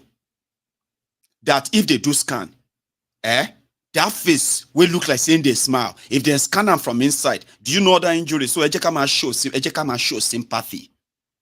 Let's show, we shouldn't become what we are condemning. It's really important. So now they're going to shut down Nigeria. They're going to go on strike on the 6th of November. Okay. 6 to 8, Abby. So they say everybody should go and buy food, stockpile food and all of that. They wanted the commissioner side. They want Chinasa arrested. The one that actually pointed said, "Nine be that, 90 Shaman be that." That guy where they were it. Then beat NLC president to the point that somebody who is in pain, they look like person with a smile. Sir, Chairman is strong. I mean, President, you are very strong. You are a very strong man, sir.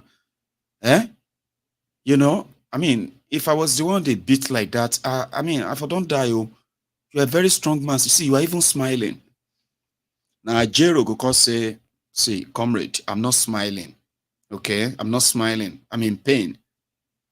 My face may look like I'm smiling. I'm not smiling. Well, anyway, they are going to have to shut down Nigeria if they don't sack those people who are responsible for humiliating and assaulting the president of the Nigerian workers. Is there any worse thing they cannot do? Is that something that they can't really do? Then beat your oga. You can't do solidarity forever. We shall always fight for our right. Soli.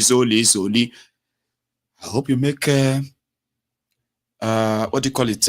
Realistic your threats. We will look forward to the 8th of November and see how this goes. Tinubu no even send them. Say, we condemn the office of condemn the beating of the president of the NLC. No.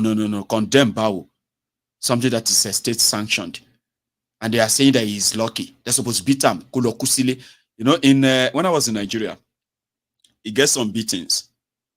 Sure, you guys see, Aluki Lamankwe. There will be no blood, there will be nothing. Your face could be all right. Alukini.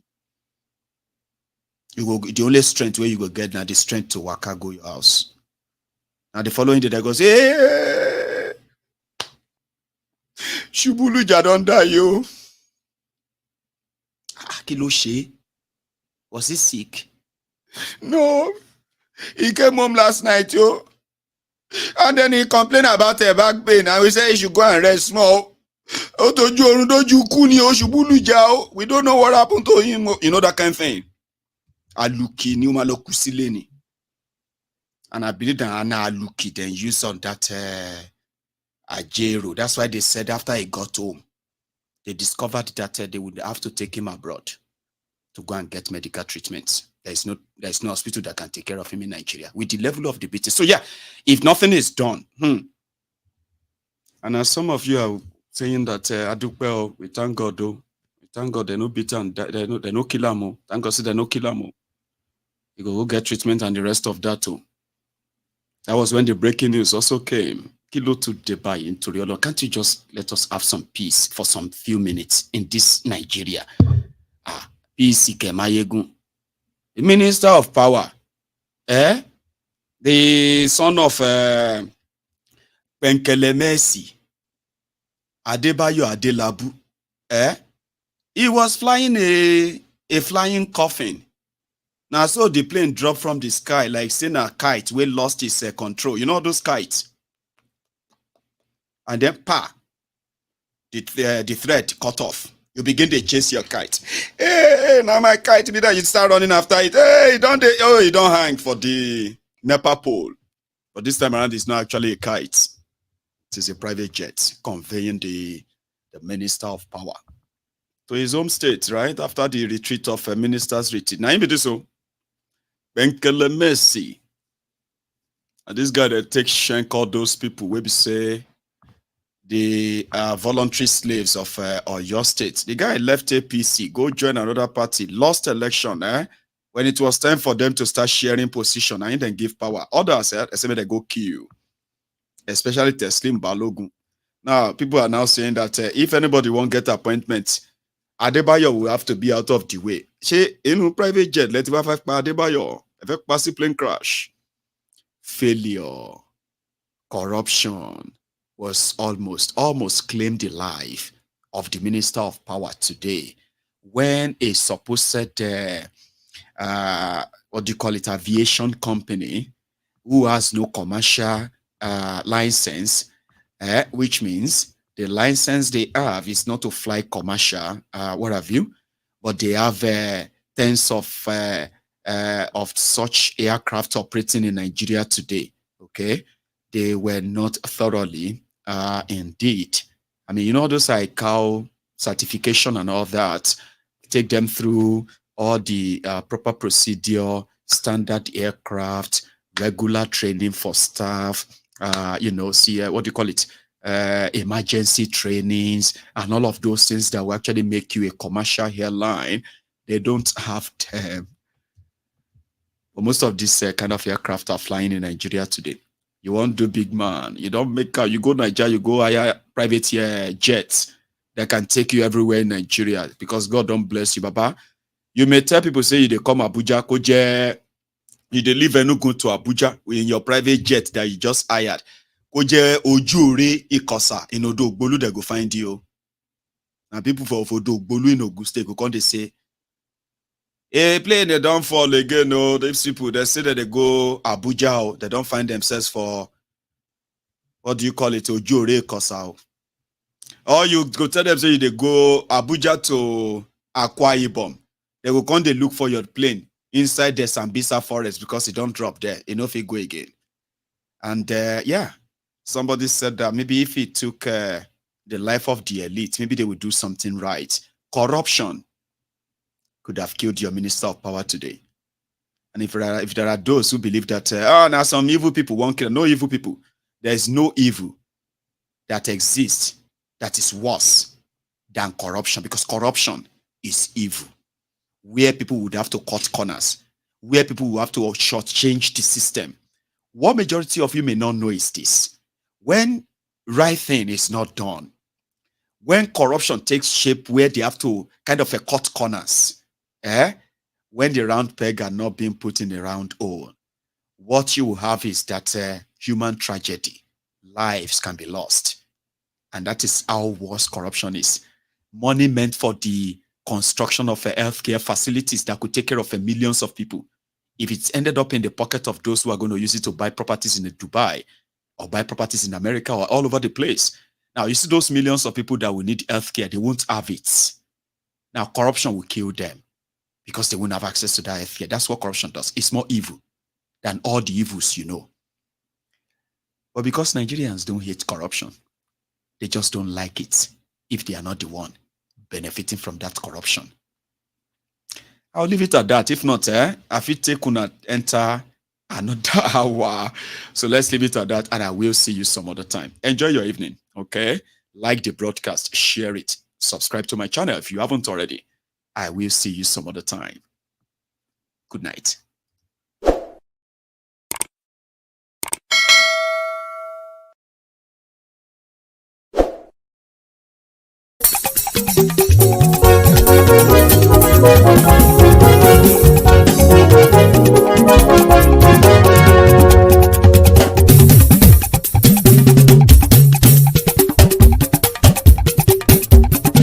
Maiyegun làwa mọ̀ làmọ̀ tó dòdòdò.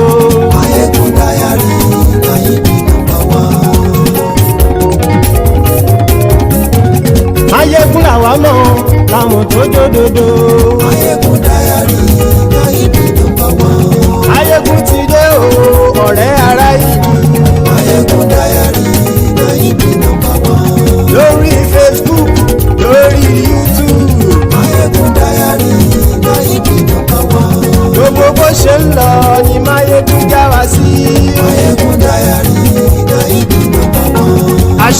ọ̀jẹ̀lú kì í bò níbẹ̀ o. Maiyegun Diary láyé bí nọ́mbà wọn. bó bá ṣe àní Maiyegun máa wí. Maiyegun Diary láyé bí nọ́mbà wọn. ó sì tún ṣe eré wàá gbọ́ níbẹ̀ o. Maiyegun Diary láyé bí nọ́mbà wọn. Maiyegun Diary Diary Politico. Maiyegun Diary láyé bí nọ́mbà wọn. Godfatherism kò sí lọ́rọ̀ Maiyegun. Maiyegun Diary láyé bí nọ́mbà wọn. ẹ farabalẹ̀ sẹ́ o kẹgọ́rọ̀ lẹ́nu o. Maiyegun Diary láyé bí nọ́mbà wọn. àní Maiyegun làwa mọ̀ tó dódòdó. Maiyegun Diary láyé bí nọ́mbà wọn.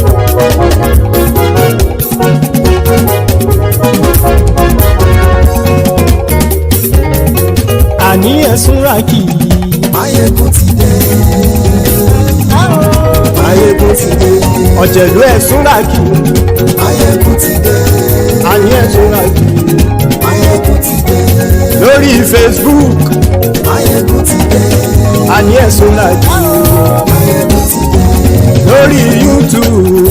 Maiyegun ti dé. àní ẹ̀sùn ràkì. Maiyegun ti dé. bọ́ bàbá gbé wúrẹ́. Maiyegun máa wí. àní ẹ̀sùn ràkì. Maiyegun ti dé. ijó ìgbádìyẹ. Maiyegun máa wí. àní ẹ̀sùn ràkì. Maiyegun ti dé. pẹ̀sìdó bá rúfin o. Maiyegun máa wí. àní ẹ̀sùn ràkì. Maiyegun ti dé. kí gómìnà kówó jẹ.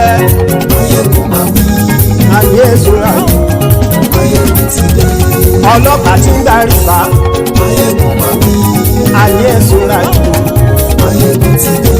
aṣòfin tí ń rúfin o. Maiyegun máa wí. àní ẹ̀sùn ràkì.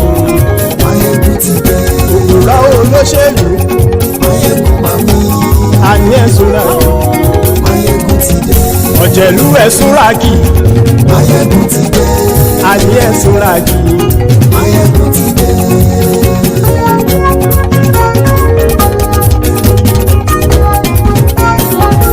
Maiyegun ti dé. gbogbo ọ̀jẹ̀lú ẹ̀sùn ràkì. Maiyegun ti dé. gbogbo ọ̀jẹ̀lú ẹ̀sùn ràkì.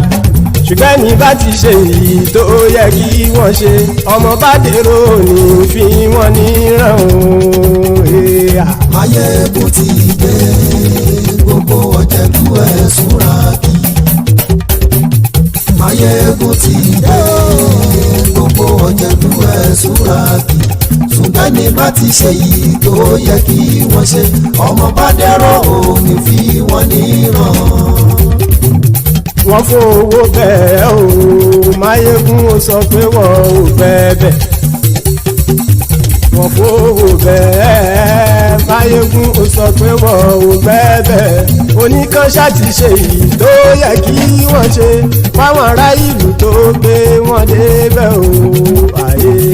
Maiyegun ti dé gbogbo ọ̀jẹ̀lú ẹ̀sùn ràkì. Maiyegun ti dé gbogbo ọ̀jẹ̀lú ẹ̀sùn ràkì. ṣùgbọ́n ní bá ti ṣe yìí tó yẹ kí wọ́n ṣe ọmọ bá dẹ́rọ̀ òní fi wọ́n níran. kì máa yí ṣeré ọ̀rọ̀ yìí kì í ṣẹ̀fẹ̀ kì máa yí ṣeré ọ̀rọ̀ yìí kì í ṣẹ̀fẹ̀ ẹni bá ti lè lẹ́bọ̀ lẹ́rù o ọmọ bá dèrò kàṣà ìtú wọn síta. Maiyegun ti dé gbogbo ọ̀jẹ̀lú ẹ̀sùn ràkì. Maiyegun ti dé gbogbo ọ̀jẹ̀lú ẹ̀sùn ràkì. ṣùgbọ́n ní bá ti ṣe yìí tó yẹ kí wọ́n ṣe ọmọ bá dẹ́rọ̀ òní fi wọ́n níran. tẹnitẹni ọmọ Maiyegun ọ̀rẹ́ ara ìlú mọ̀mọ́ ni mo fọlọ́run sọ ẹ̀ bá kìlẹ̀ lóòótọ́ olódodo ìlú ọ̀tá ìlú mọ̀mọ́ ni ìwọ ṣá máa ń ṣọ́ra kò sì mọ́ bẹ̀rù bọ́tà ń lè rí bóníṣègùn lé káwọn mọ̀mọ́ fi ṣera wọn ni ó ti dẹrùn tí wọn ò gbọ́dọ̀ sì mọ́ bẹ̀. èèpo ọ̀gọ̀lọ́mọ bá dérò tàjẹ́ ò gbọ́dọ̀ jẹ́ ó ti dọba lórí àbínú ẹni kò sì mọ́ bùyà àìsíwọ̀lú ní ẹnìkẹ́ ìgbódì ẹyin lábàrá ó kó ẹni tó bá dán wò á kàmù Maiyegun ti dé gbogbo ọ̀jẹ̀lú ẹ̀ túnra kì.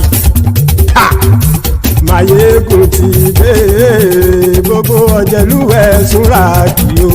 Ẹ̀yin bá ti ṣe èyí tó yẹ kí wọ́n ṣe ọmọ bá dèrò òní fi wọ́n níran o.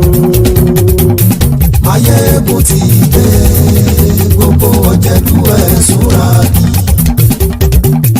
Maiyegun ti dé gbogbo ọ̀jẹ̀lú ẹ̀ túnra kì. Ṣùgbọ́n ní bá ti ṣe yìí tó yẹ kí wọ́n ṣe ọmọ bá dẹ́rọ̀ ò ní fi wọ́n níran.